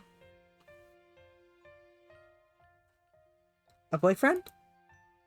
Her eyebrows quirk for a second. I'm worried she's going to tease me, but she shrugs. Nope. All girls school, anyways. I never had much interest in that stuff.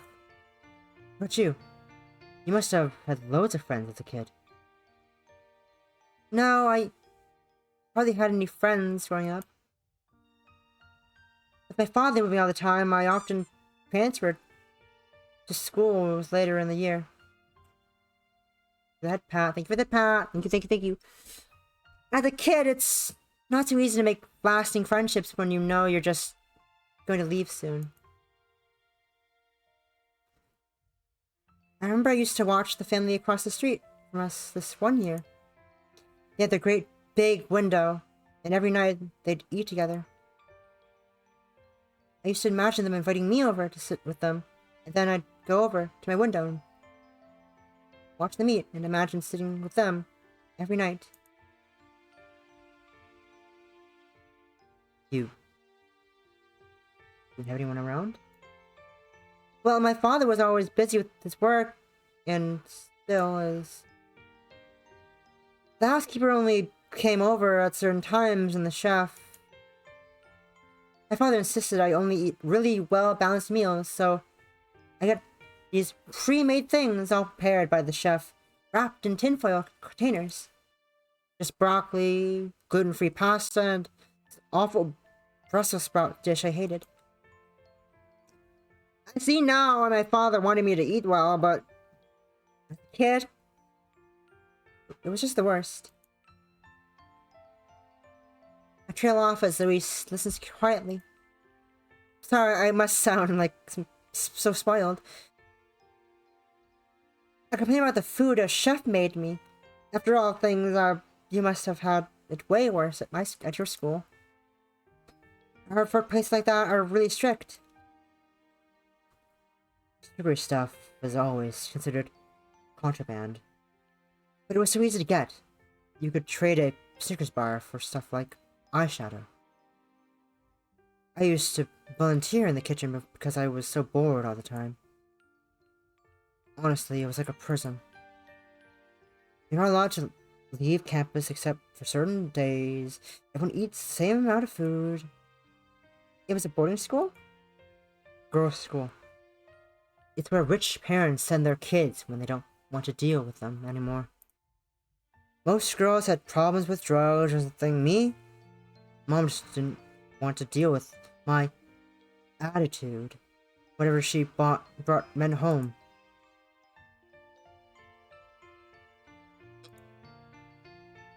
Iris...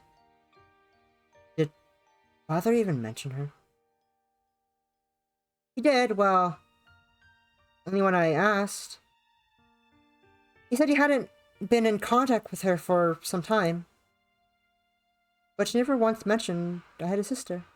But he never once mentioned I had a sister. I didn't think he knew. My mother refused to talk about our father. Anytime I brought him up, she changed the subject. I hated her so much for it. It cost me so much to get away from my mother and that stupid school. I'm sorry. It's not your fault. I didn't even know about you until I was about to come here and meet our father. My stupid mother. Why the hell didn't she say a word about you all my life? Father said he didn't know I even existed until I called him. I listened intently as though he vents her frustration. I had no idea about any of this. He sent me here to attend school and live with you, but I'm not after a free ride. As soon as I get enough money to pay him back, I'm out of here. What? Can't leave. We just became friends. I don't want to be a burden to anyone. You're not, so I love... What? What was I just going to say there? I love living with you. Please don't leave me so soon. We can still be friends even if I leave, Iris. Plus, it's not like we can really be together forever anyway. Be together forever? You know, like we were dating or something. Wait, what the hell am I saying? I just mean like we're sisters. We'd have to go apart eventually, right? I was just saying all these mean things. Iris, we're friends now, so that's what matters. Yeah. I slide my hand over the sheets, resting on the top of Zoe's own. It feels soft and cool to the touch. I'm happy to have such a nice sister living with me. Zoe shifts uncomfortably. Zoe shifts uncomfortably. I realize I've touched her hand without permission. I hastily remove it. No. Not that. My eyes widen as Zoe moves her hand back into position. That's the thing. Are we really sisters?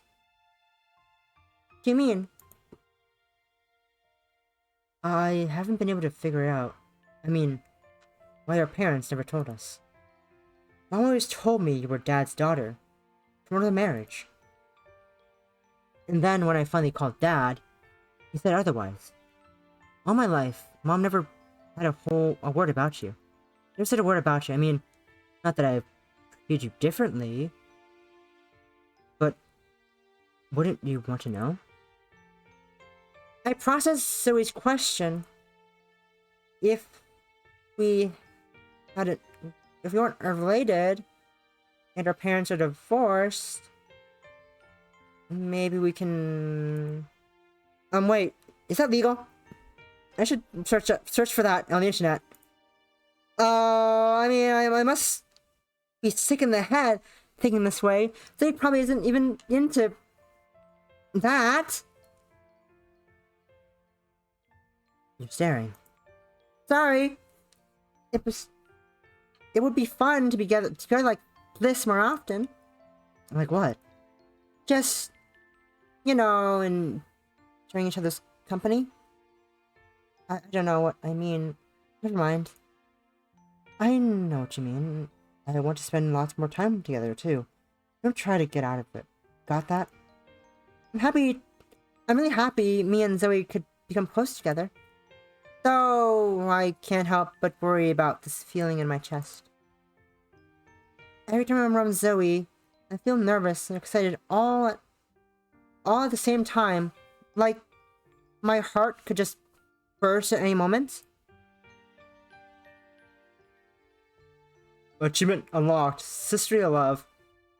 Maybe this is just what having a sister is like.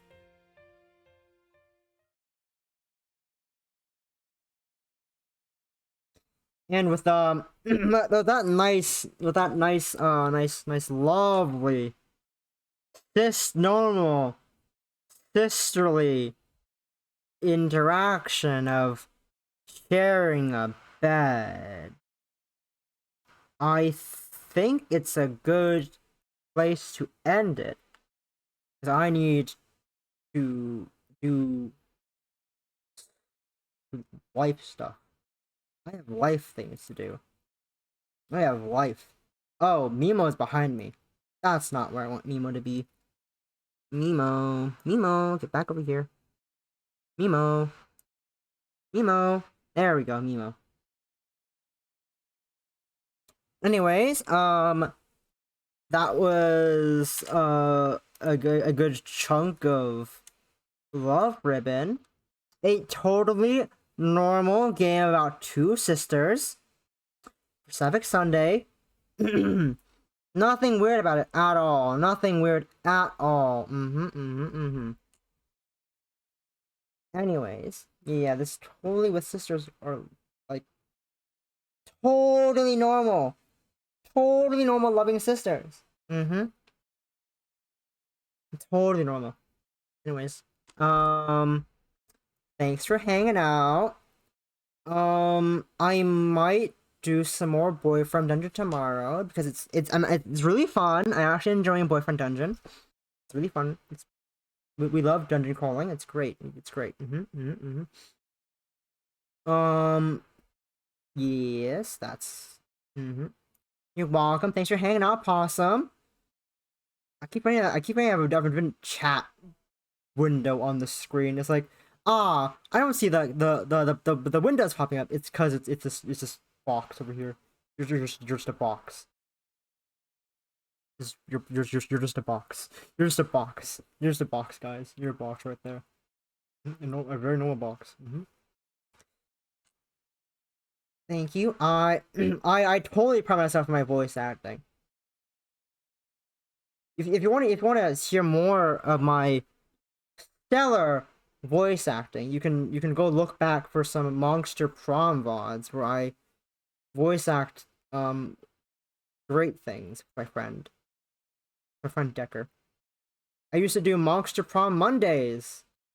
Now I don't, because I got busy with my life. Lol. But yeah, I do. It's very tiring. Doing voices, it murders your throat. You need Monster Prom, and I like Monster Prom like games. I like devour a fucking like glass of the water because there's just so much talking and so much voice acting. I just realized there's no music on this there's literally no music on this face cam screen. It's just me talking every time. I just never realized that there's no music here. Anyway. Also, if you haven't noticed, I added them standees over there in the corner. We got the lovely very honorable former Deputy Head of Grand Council, Lady Samantha Joel Ofkin McOffkai Face, Burlington the 14th, patent pending.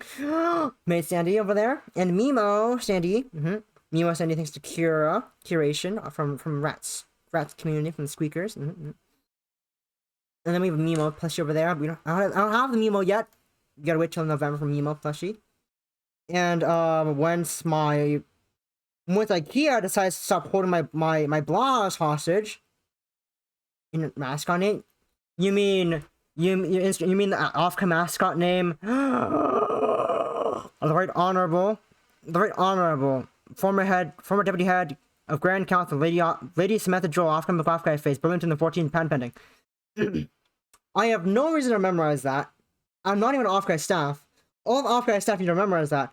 I just memorize it for fucking fun because it's hilarious. It's great. It's great to memorize. It's great to memorize. It's great to memorize the right honorable former deputy head of Grand Council, Lady Samantha Joel Ofcom McFox Face, Burlington the 14th, pound bending. It's great to memorize that. Anyways, as I was saying, once IKEA stops holding this fucking hostage, I'll add the blahage there and for permanently. This is where I put my blahage. If I fucking had it. If I had one. Anyways, now that post-stream rambling done, let's go rate a certain cat girl who also loves sapphic visual novels. A certain pink cat. They're playing. I think it's a puzzle game. That Charlie says puzzle game. I misspelled their name again. I keep misspelling names every time I try to rate someone. I misspell their name every single time. Every time I rate anyone, I misspell names. Amazing. Anyways, we got our classic rate message. Top one is if you're subscribed, great rate. Bottom one if you're not. You use it if you want to. If you don't want it, it's fine. Anyways, thanks again for hanging out, Possum, Olivia, everyone else here. Hope you have a lovely Sunday. Tomorrow, I will probably do some more boyfriend dungeon because it's really fun to do dungeon crawling. We do enjoy head empty dungeon crawl smackaroo. And hope you have a lovely Sunday. Bye-bye.